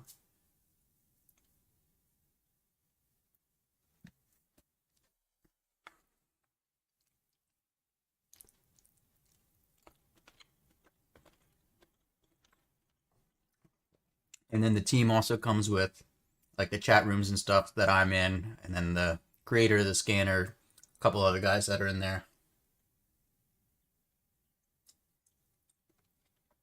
Yeah, so you would get the ones that you see on my screen, but you wouldn't have, I don't think at least, the same customability, because I don't know if Elite lets you mute like I mute or not for ones that you're not going to trade. But beyond the two that you guys can see on my screen, I have 1, 2, 3, 4, 5 other scanners, 2 chat rooms, and a tops list up. But there's a million other things too that you could have that I just don't.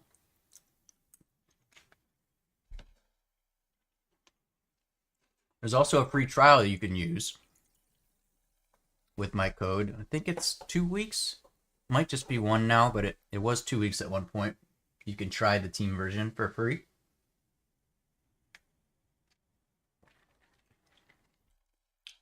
And I'm sure if that was something you're interested in, even if it didn't say it on there, if I just talked to the owner, I'm sure we could work that out.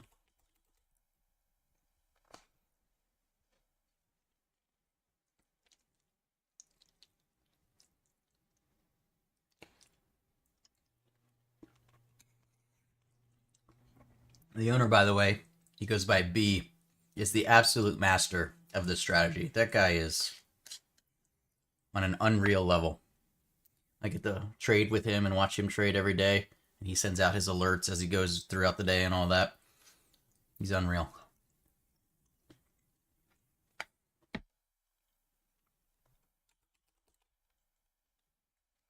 CDTG moving. Only 62K available.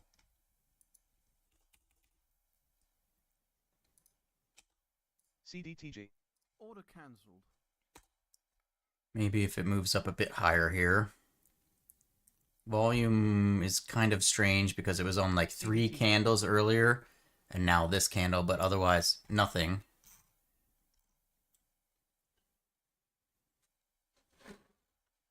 CDTG.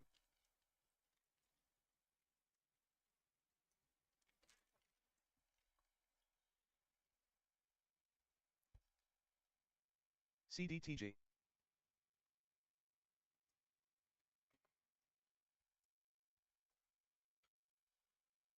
And you can see that kind of reflected now as there's 0 volume in it again.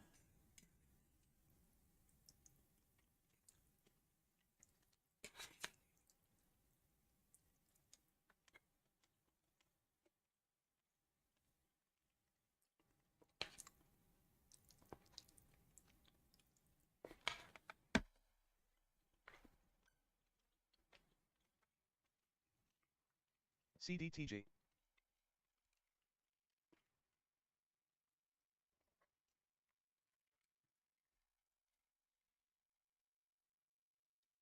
CDTG.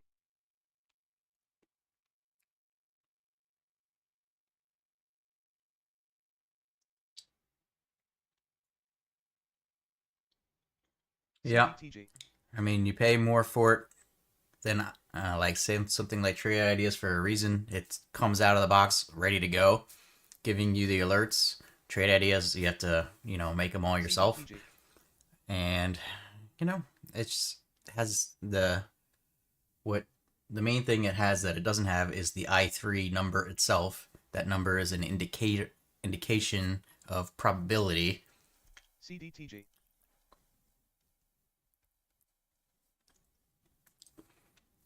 Considering CDTG here, if it moves a bit faster and higher, CDTG.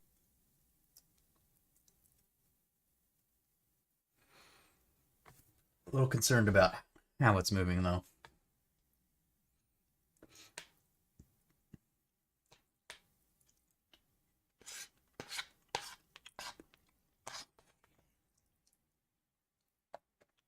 CDTG.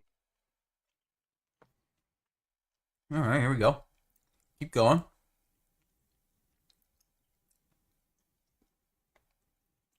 UAVS miss so far. UAVS. Well, yeah, that one's looking pretty good. See if that comes back up. Check the shares there. Plenty of shares. Check the buying power. Plenty. Order cancelled. Oh, whoa, CDTG. Dang, that would have been nice to get.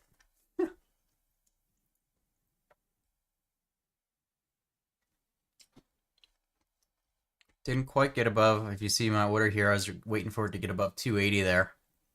Didn't quite get there. Yeah, well, any strategy is about risk management.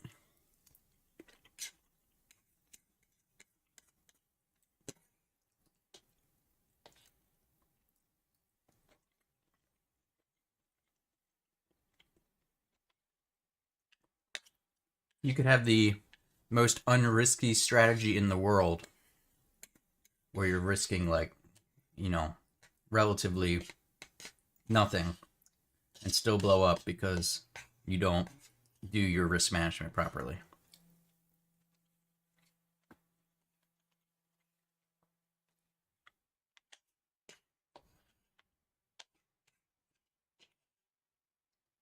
But hey, right there's an example of how the scanner works. You guys could see it and hear it going off on the plus I3 scan there, indicating that it has a high probability of a reversal. And boom, there it is. Fortunately, I didn't get this one, but good example.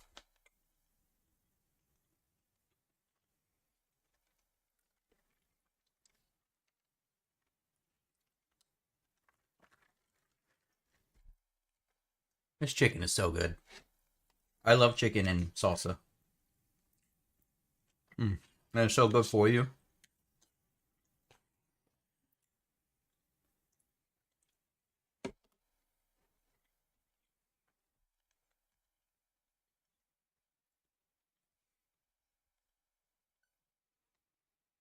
Question is, how long am I going to go on this stream today?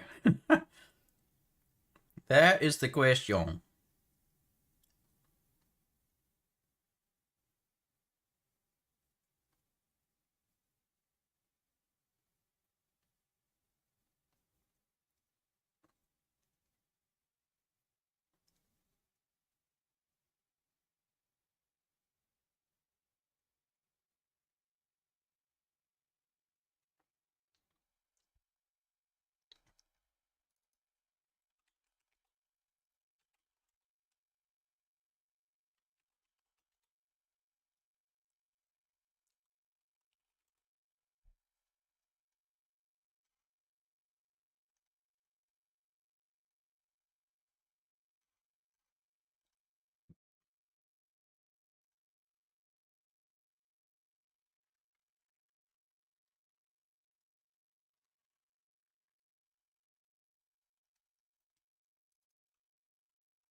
Hmm. FLD.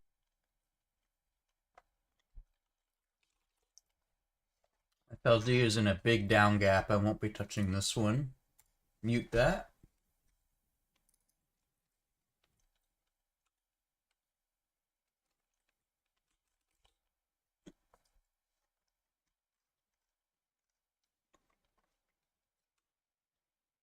MBX. MBX. Probably not, because that's another weird MBX. volume one. Gonna mute that as well.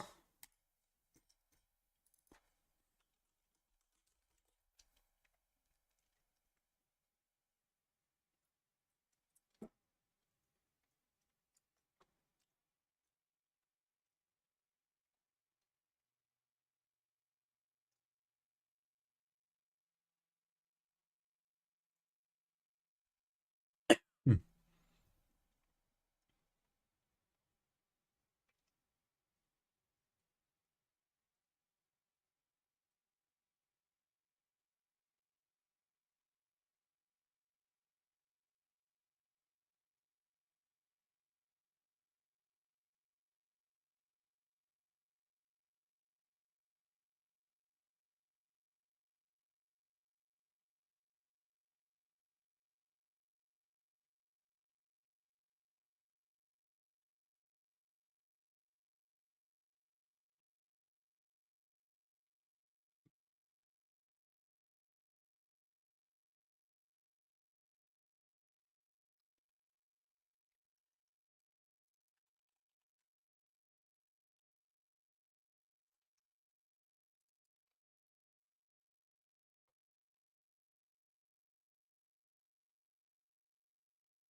SLP.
Order cancelled.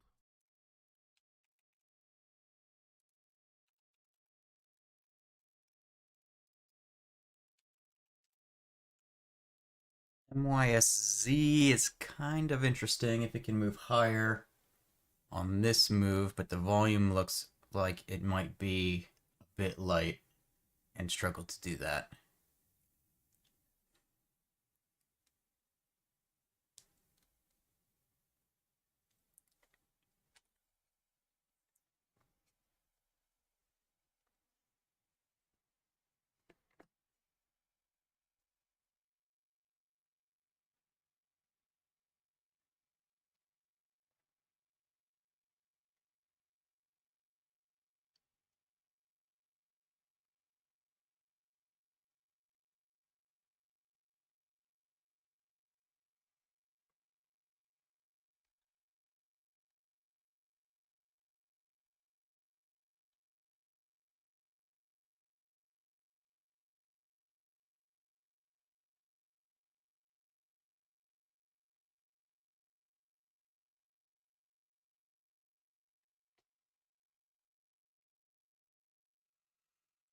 Yeah, a little cold in here today.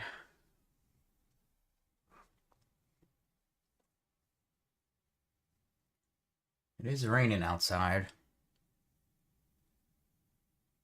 At least in my neck of the woods.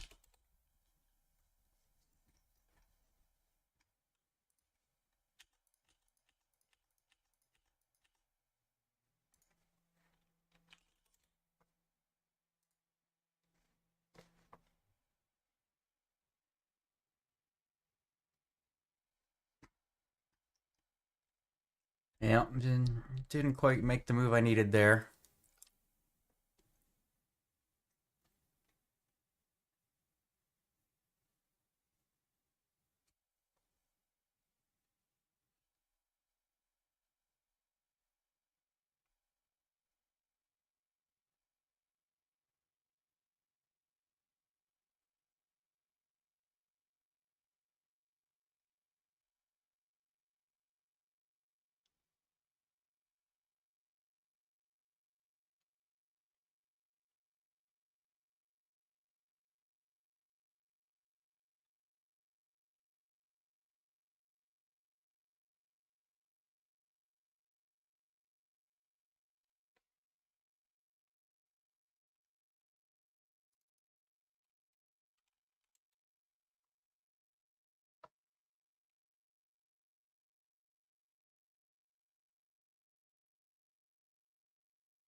Oh no, what'd he do? I have not seen anything. Two under through four, let's go! Told you to buy him again yesterday when he had that bogey.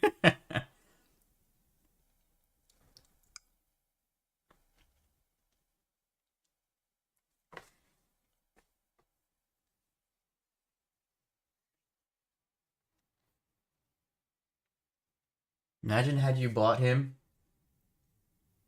when I called it pre-tournament. What's he at now? He's gotta be up there on the price now.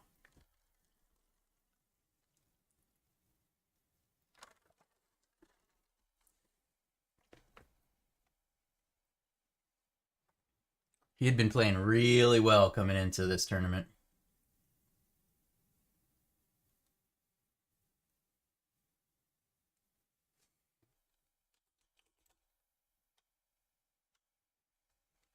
All right, MISZ, maybe you can get a secondary move here going. Still need up through the 140s on a quick pop.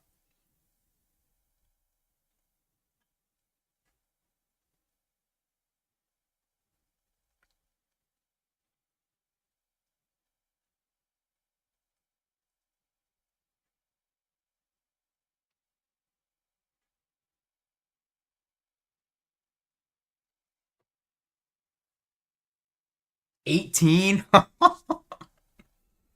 Wow. Yeah, bad no bet.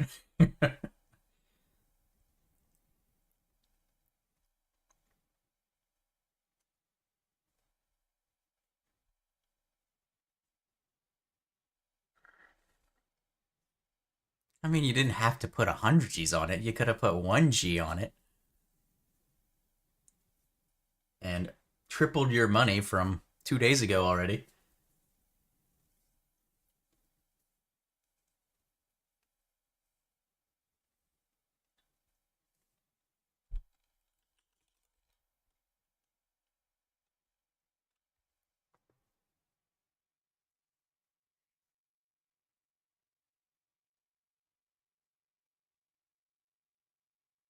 Imagine he wins it. Hmm. Maybe I'm almost rooting for him not to win now, just so that you don't Have that look back and say I could have made a meal.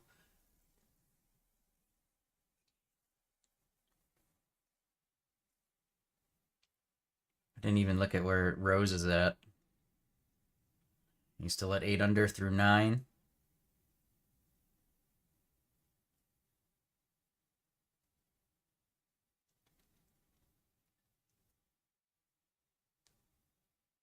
Scotty's doesn't tee off until 1:30 almost.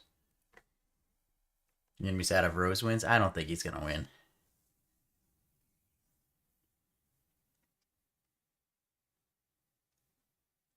He had just a really, really good day yesterday. And now I think he'll shoot normal or collapse towards the end. And he won't be able to hold it.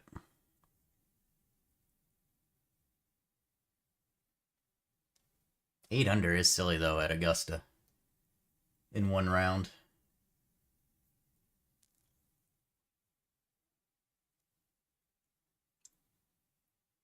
Alright, market is now back into green territory. Just doesn't know what it wants to do today.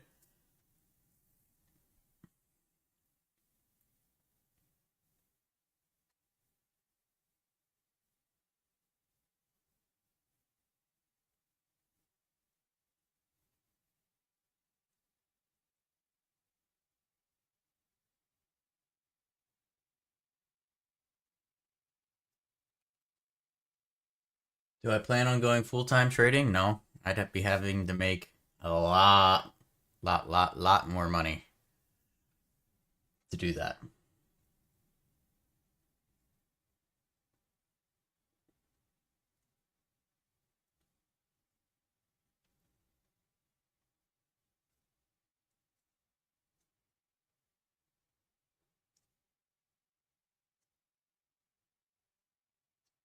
I mean, I'm pretty much able to do it mostly full-time schedule-wise now. With the exception of like a week, maybe less, once a month.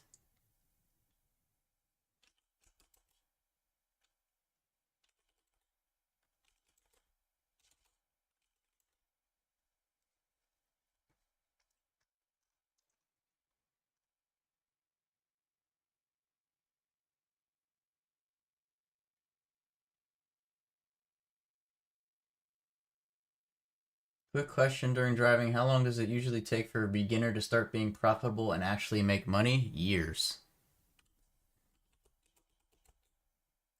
I generally tell people who know that you're better off just investing. Just start investing at the beginning instead of actively trading. And you'll be light years ahead than if you just try and learn to day trade.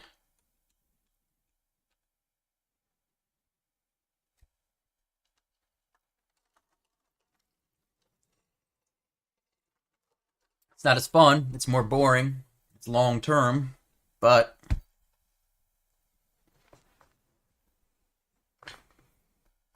it's easier. More high probability of doing well. Markets grow over time.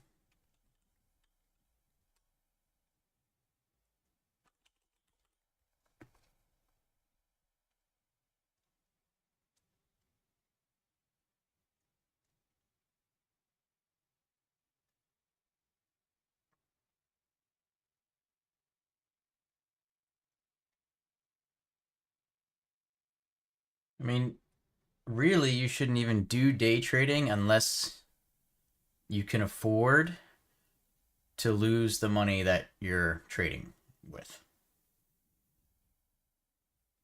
Investing, you have a much lower probability of losing the money along the way. And I really don't think you day trade unless you have enough money to be in a position to have an account that it would be worth it. Like with you, for example, with your small account, it's going to be extremely hard to grow a very small account into something big. Can you do it? Sure. But it's going to be extremely hard. My path to the account that I'm at now was kind of, I guess, kind of like that. I started with a very small account back then in SureTrader. Lost that. Then I started in TradeNet, which was kind of like a stock prop firm basically. Back then, it's now, you can't even do it in the US anymore. But that I was able, and I actually took out a $9,000 loan, personal loan, to get that account because I was that committed and dumb. But because of my YouTube channel, I was able to make enough money from the YouTube channel to pay off that loan, which then parlayed that account into more money. Still not enough to have my own account. Then once I did all that, I took out another personal loan. This time that loan was, I think, $15,000, and I added that into the money I had made through TradeNet and all that stuff, and I turned that into my first full PDT account. Paid off that loan slowly. Then, when I went through my divorce and I got rid of all my trading stuff completely, I then opened a $30,000 loan to open what is now this account, and that's completely paid off now. So I took a kind of a strange and weird route to get to where I am, which I don't really suggest taking out loans. That's not a great way to do it, but I guess I was committed.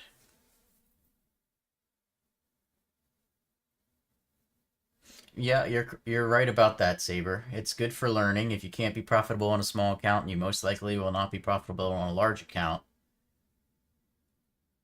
But you're also not going to deal with a lot of the restrictions that a small account comes with.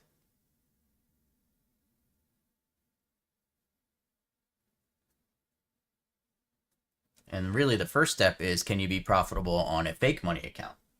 Because if you can't be profitable on a fake money account when no emotions are involved, then really you shouldn't even be trading real money at all. I'm not saying this is you, just an example.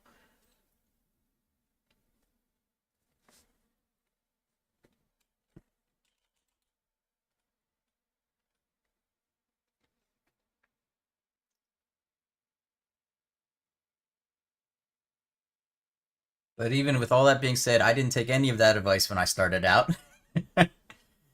And I just went full for it.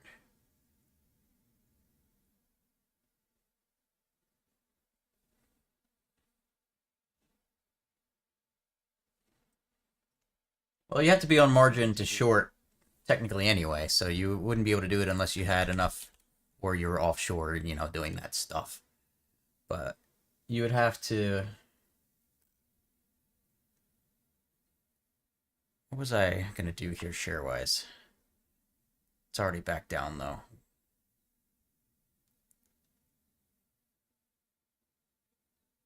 CDTG. But yes, the bigger your account is, the easier it gets. Believe it or not. Kind of takes money to make money type scenario. BFRG. Now, sure, you have the potential to lose a lot more money, which is why it shouldn't be something that, like, no matter what happens with that account, you should still be able to function in your life regardless. It shouldn't be something that you are depending on, because if you're depending on it until you become, consistently profitable and a master of your trade, that's so much more extra emotion and pressure on every single trade that you take, and it's going to just make it 10 times harder than it is to begin with.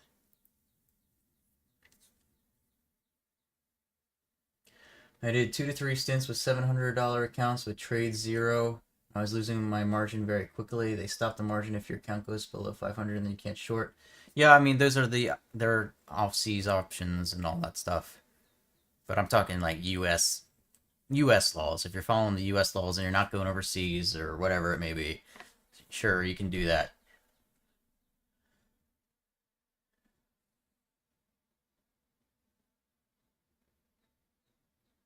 I lost 2K and blew up my first account as a beginner. Then I made some money, or I would say mostly flat after 2 years. Well, yeah, I think if you're after 2 years of trading in the not losing money zone, then you're ahead of where most people are after 2 years of trading. So I think you're doing well. Sure, it's frustrating because you want to be making the money, right? But I think you're ahead of where most people are at that point.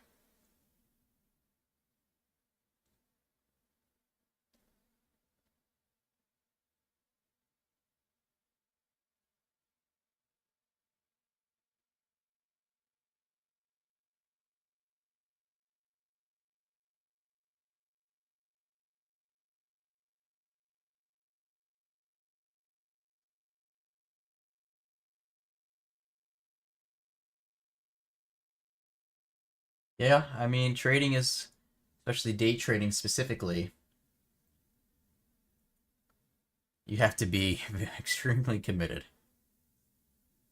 and just be prepared to fail a lot along the way.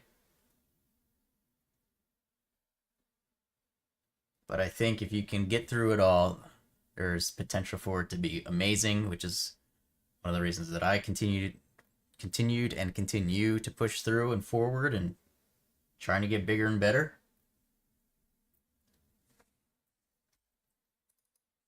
I mean, back when I started going through the divorce and everything, what was it? I lost 25K in like 10 minutes or something once. That was definitely a time where I thought I was never going to trade again.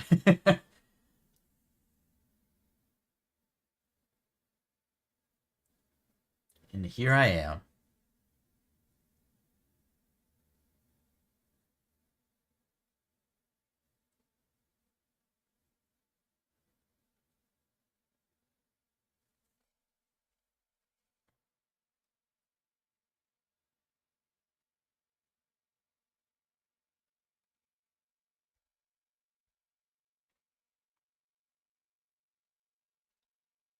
Some people, though, you just fall in love with it.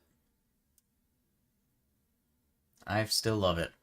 8+ years later, there's just something about trading that I love. I don't know. I wish it was my full time job. That would be awesome. Don't see that ever happening, but I lost quite a bit longing marijuana stocks in 2017. Yeah. Those just never quite took off the way people thought they would, despite the becoming legal in a lot of states and all that. They just never made the move that everyone was kind of expecting.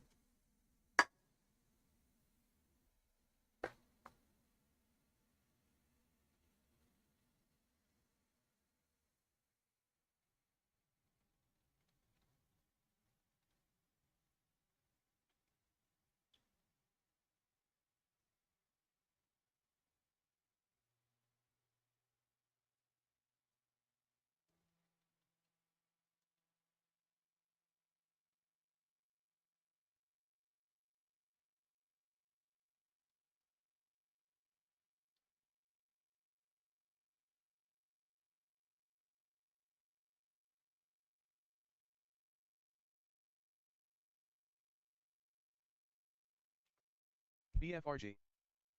I'm not good at shorting, but I'm working on it. I just want to short. That's it. I mean, I think shorting is the fastest way to make money day trading because fear is the greatest emotion for a human who's trading. But it definitely comes with the most risk too. You know, theoretically infinite risk with shorting.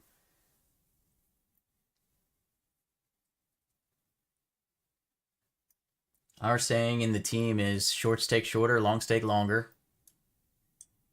which is one of the reasons that I have adopted this strategy because I am in general, a very impatient person. So that's why like I said earlier, you got to find the strategy that works for you and who you are. And instead of trying to, you know, force yourself into a strategy, find the strategy that works for you. And that's where I am with it.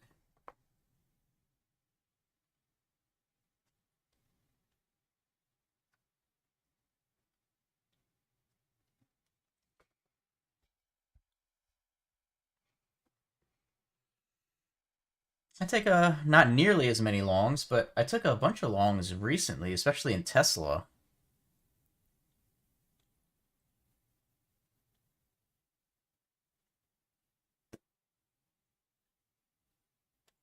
I'd say actually the last month or so has been more longs that I've taken than really maybe ever before. It's been much more recently. I'll be right back.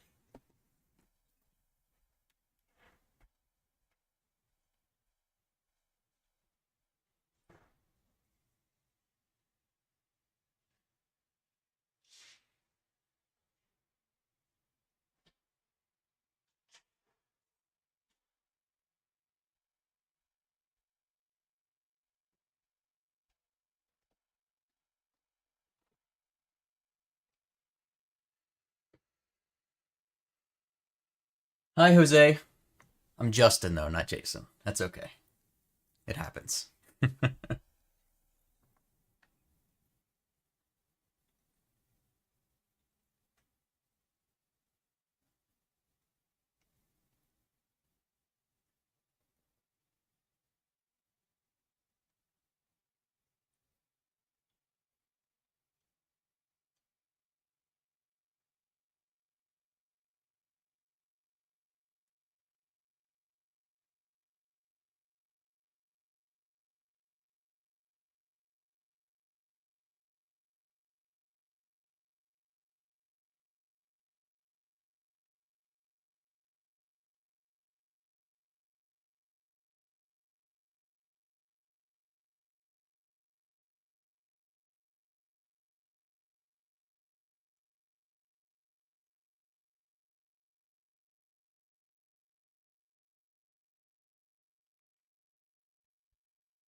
FOMO Profit, that is the scanner creator, actually. He just made that account to show people that you can do it with like smaller size, but he just didn't enjoy making the videos. He thought it was too much time and work. Oh, he just stopped. But that's actually the scanner creator.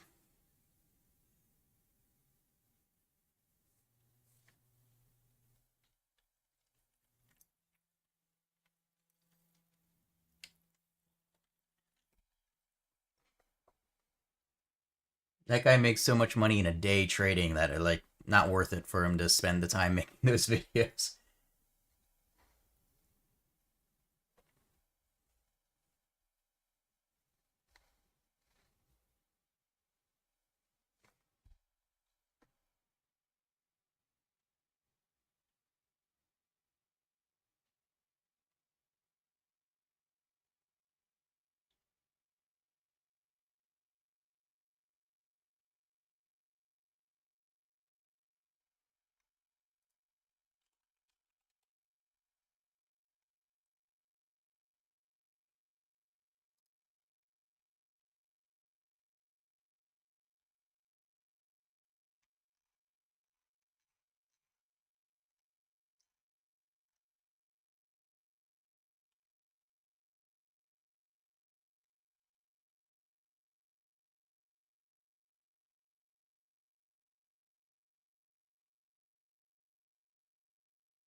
Yeah.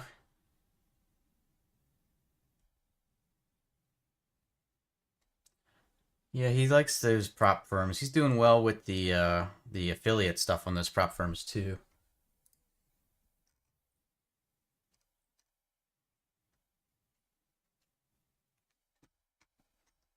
Hold on, I gotta do a quick little math thing for the fiance for the house we're building.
Thinking maybe we could do a Zoom during opening and half hour more. 7 years in industry, feeling a bit lonely and bored.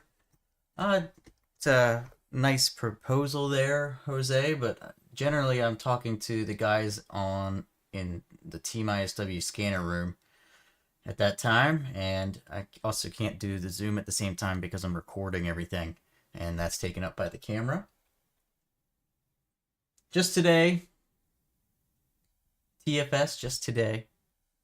I do them every once in a while. Decide to do one today. Not a permanent thing by any sense of the word.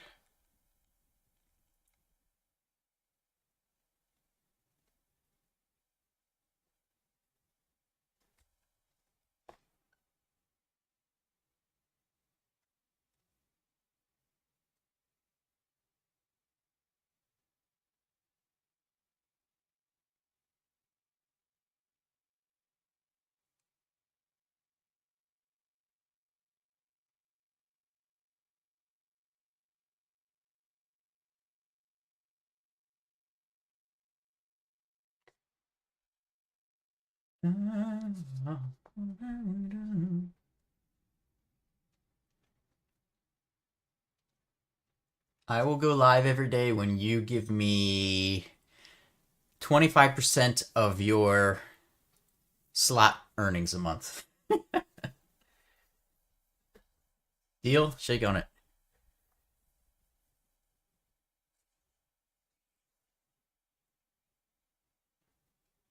No, no worries, Jose.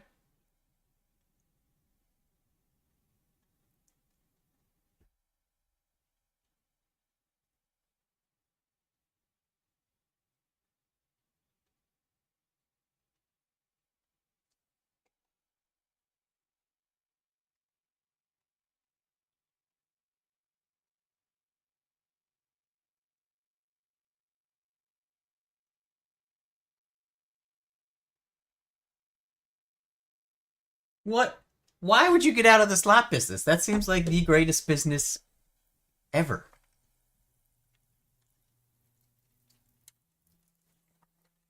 Did you sell the station?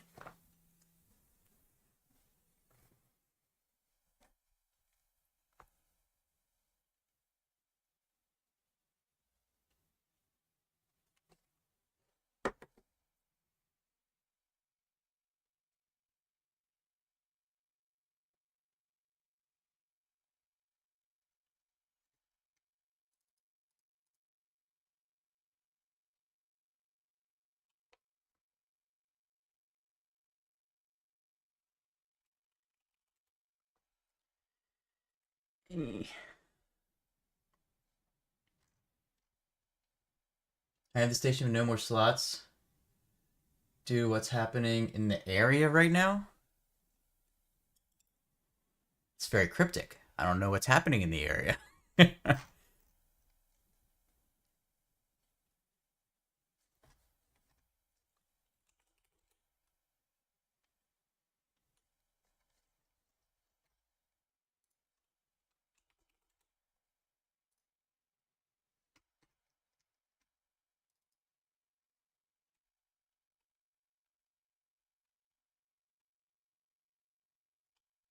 Okay. I will. Houston slots news. 16 charged in sweeping Houston-based multi-million Houston game room raids. Fed sees over. Okay. But weren't you legal? Were you doing it illegally? This doesn't seem like a problem for you unless it's. If anything, you have less competition now.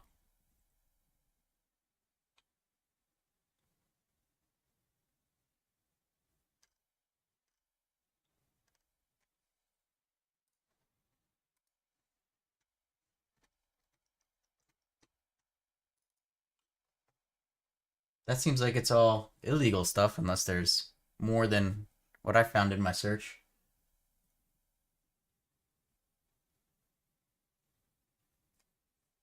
Come on, man. Half your competition just got taken out. You should be thriving now.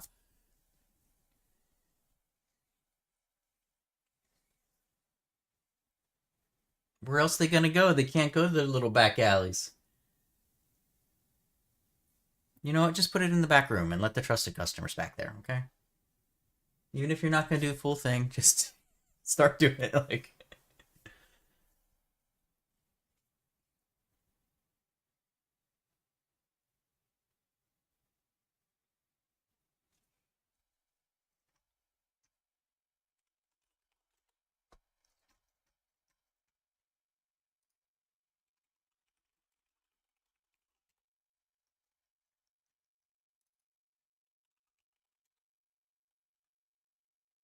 I don't see how it's risky if you're doing everything legally.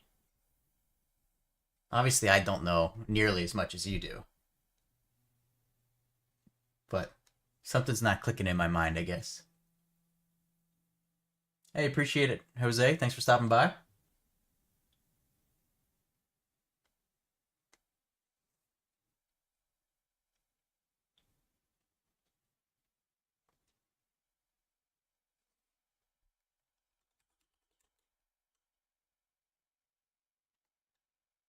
I'd be throwing a We're Still Open party.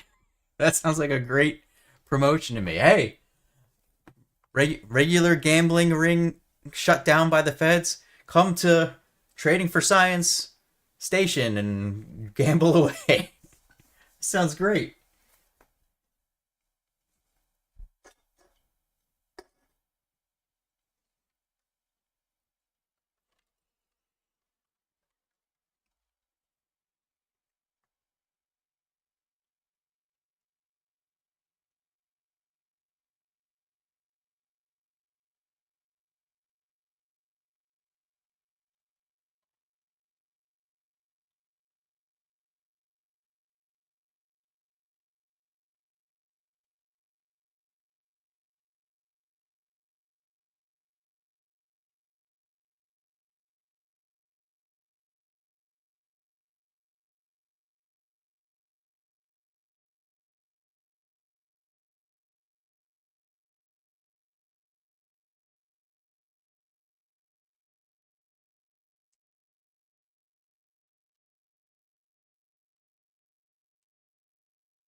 How'd Tim do today? I haven't checked in on him since I've been streaming.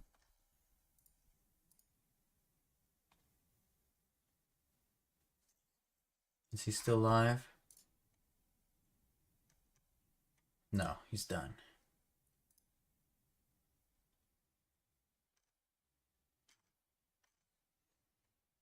That's probably why you're here, because he's done.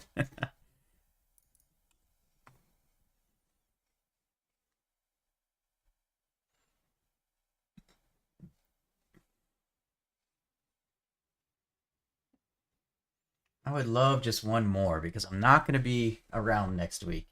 So I would love one more trade to try and satisfy that itch for a little bit longer, make a little bit more money.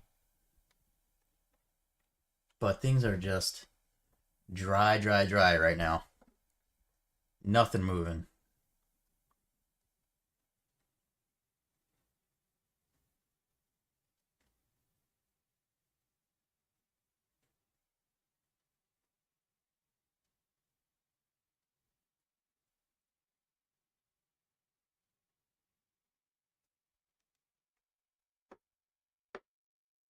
Am I doing Apex? No. I'm not doing anything.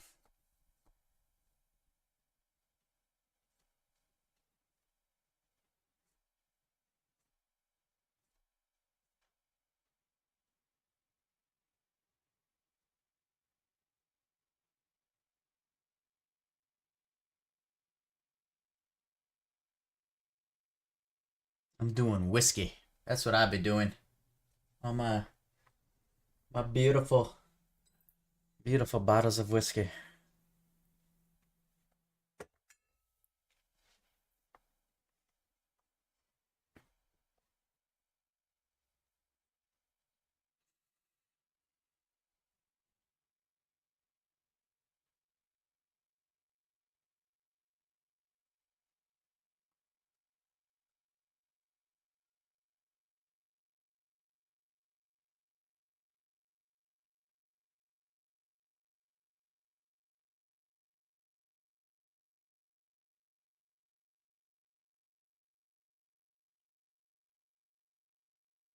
Yes, Jose, that is true. One and done's always better than that other option. I'm not going to force anything, but if my opportunity presents itself, I will take it.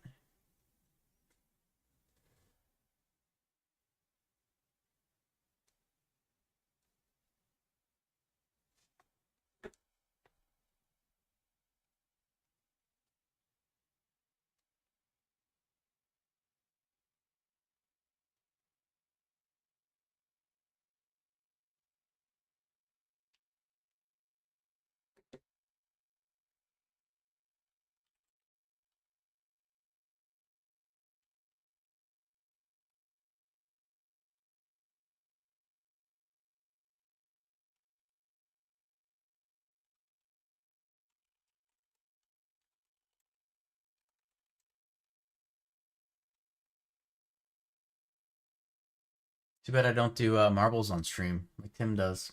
Having marble races right now.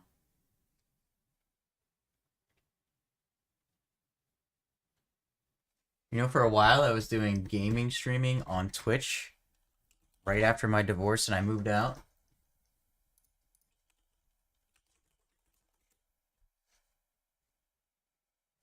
Is that channel even still alive? Time out. There's a level 5 saber over there.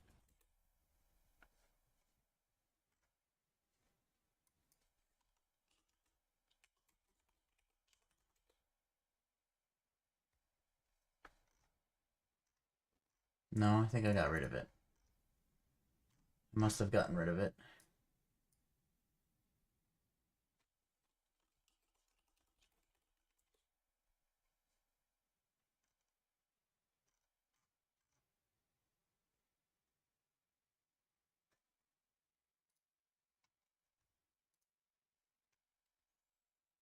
Gamble. Hey, if you like whiskey, Jose, make sure you check out my whiskey YouTube channel, Whiskey Tears. Let me get the link for you.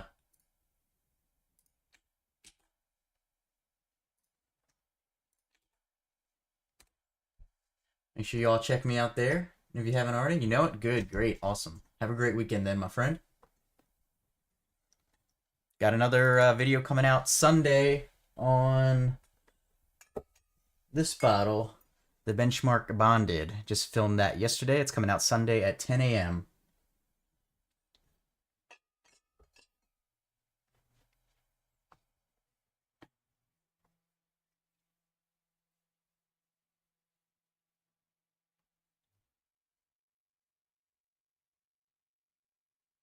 An IRL stream? What would I possibly do?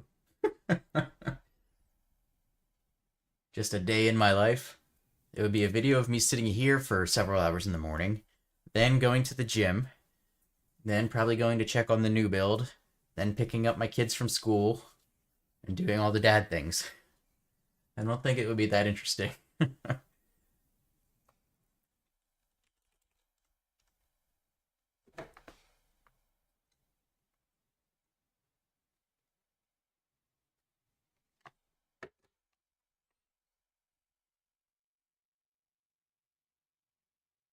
Watch me drink whiskey. Oh, so you want me to do a I died stream? I died today stream.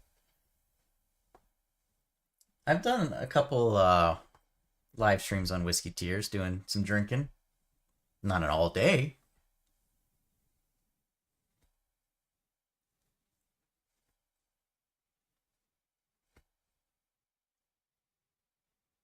Man, back in the day on my old GDT channel, when I did the weekend live streams and people would pay like donations for me to drink, oh my gosh, I almost died a couple of those nights.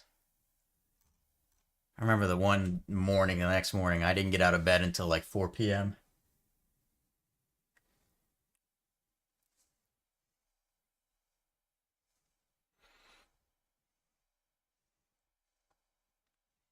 Some people were really trying to kill me back then.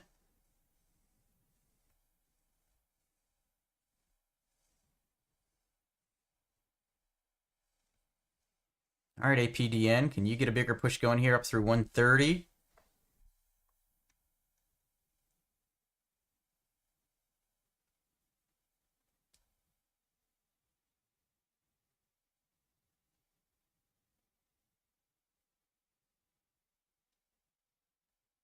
Yeah.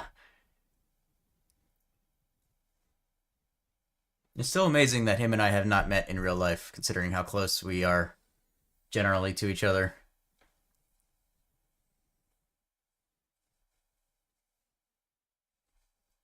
Oh, so you were one of the culprits trying to kill me too, huh? Orders out. I can't remember who. I remember the only donation I remember from back then is somebody once donated $100, and I couldn't do it. I was like, I can't drink that much right now. So instead, he asked me to trade as Dr. Disrespect one day, so I had to do that instead.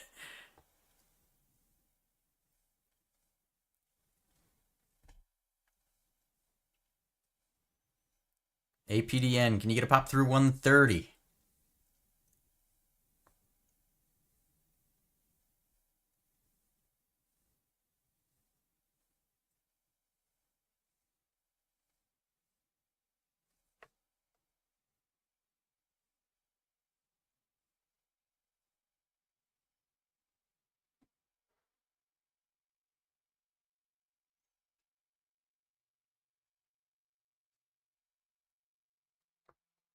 Back then, I wasn't even nearly as much into whiskey as I am now.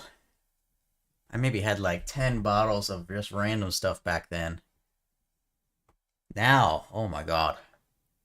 I'm going to be very interested when we get into the new place and I unpack my collection to find out exactly how many bottles I have. Because I think I'm over 200 at this point. I'm not 100% sure, but I'm pretty sure I'm over 200. I mean, just right here, I've got 1, 2, 3, 4, 5, 6, 7, 8, 9, 10, 11, 12, 13, 14, 15, 16, 17, 18, 19, 20, 21, 22, 23, 24, 25, 26, 27, 28, 29, 30 right here next to me. Then there's like another 30 or 40 over here. And then my entire previous collection still packed away in the basement. Would I sell it? Well, most of it's open, so I don't think anyone would buy it. But I don't think I would sell it. I don't really have a reason to sell it. There is an app, and I started to do it once, but I decided I'm going to wait until I get into the new house and just redo it all at once. There is an app where you can scan in every bottle that you have, and it'll tell you the MSRP worth of your collection and the secondary worth of your collection. So I scanned previously, I scanned just 26 of my bottles, and the MSRP worth is 21.50, and the secondary is 26.30. And that was like not even any of my good bottles. I just scanned a bunch that I had sitting around up here. So I'm probably gonna do that and completely redo it once we get into the new house with the whiskey room and see what my collection is worth.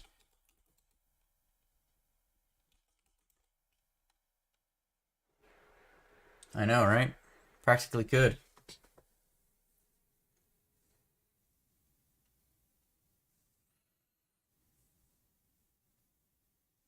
Man, the whiskey room though, if I can turn it into my vision, it's gonna be amazing. It's gonna be so cool if I can actually make my vision happen.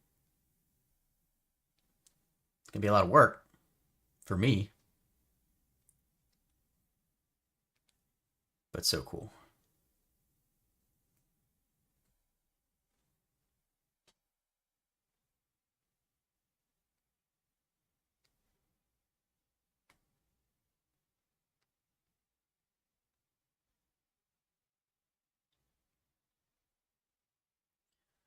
I'm thinking 12:30 today might be the end of the stream, gents. Unless we can get some kind of pop here in APDN and I get into something. I'm thinking 12:30, so another 10 minutes or so.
Doesn't seem like it wants to pop though. Doesn't seem like it.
No.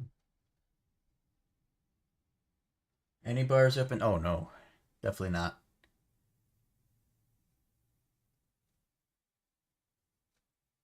I don't even think that's legal here. I guess the closest thing would be the casino. Would be the only thing really that I know of at all that's open like that. That's about an hour away.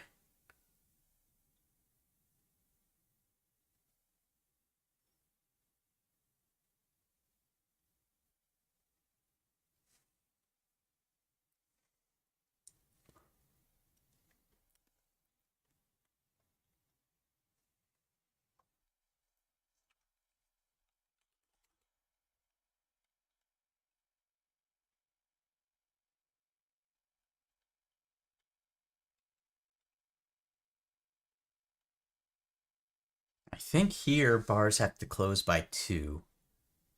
Not 100% sure on that, but I think that is the case.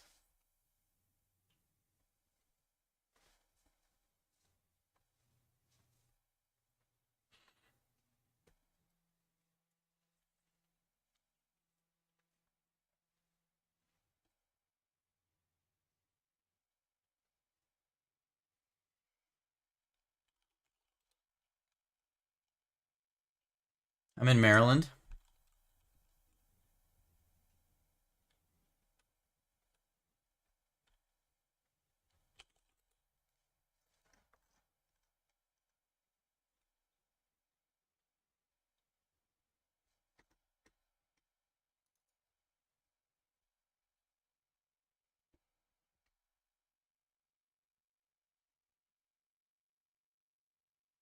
You're from Sweden? Nice.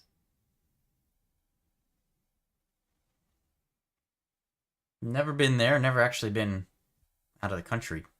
Technically, I've been to the Bahamas, but that's not really out of country. I would love to go somewhere like Sweden one day. Y'all have the mountains, right? Or is that Switzerland? Now I gotta look it up.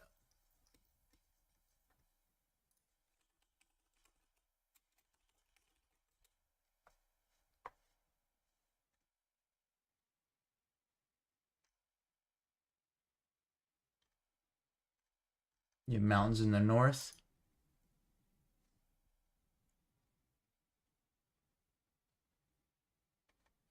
Oh, they look nice. I'm gonna Google what is the coolest thing about Sweden.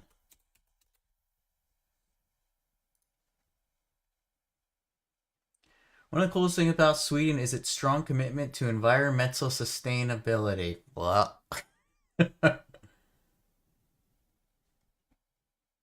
10 cool Swedish facts.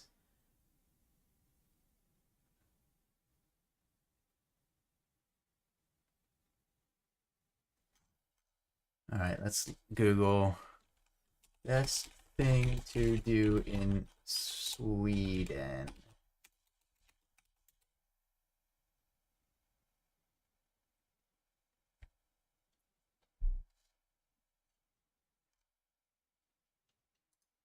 TripAdvisor says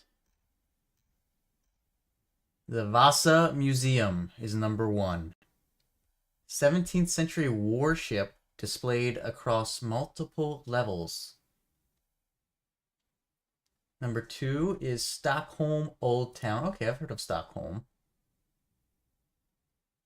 #3 is Skansen, whatever the heck that is.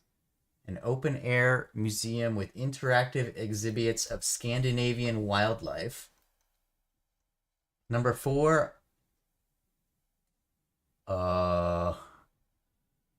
Kungliga Djurgården. Kungliga Djurgården. A tranquil urban park with lush forests, historic buildings, and cultural landmarks. Have you done any of these? Are these the top things to do in Sweden? The Royal Palace is #7.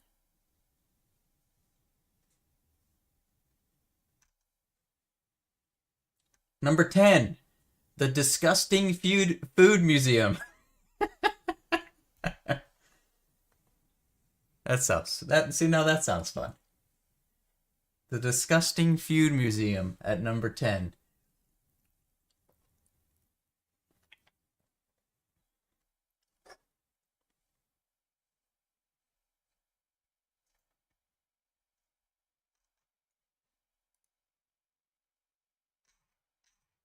See what other interesting things are on here. A lot of these things I cannot pronounce.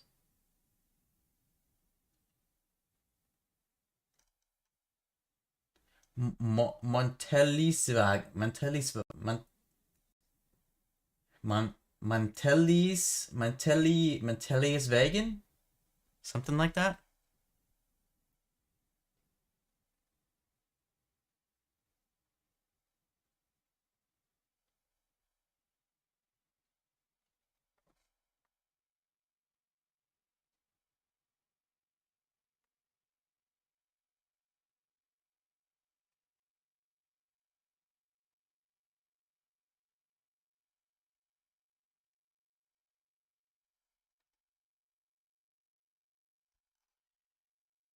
Historiska Muset?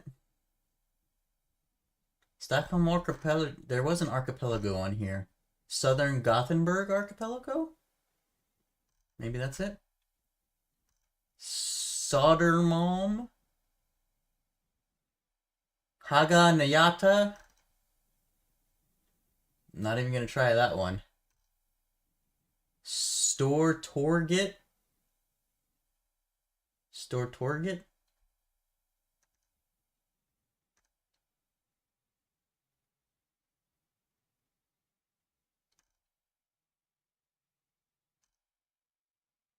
Ooh, Kalmar Castle. That looks cool.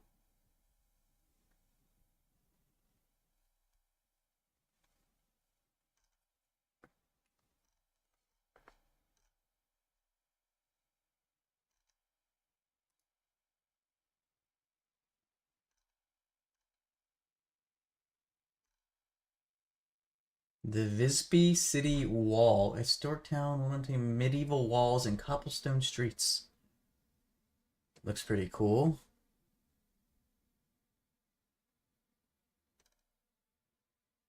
Stockholm Canals. Now that looks nice.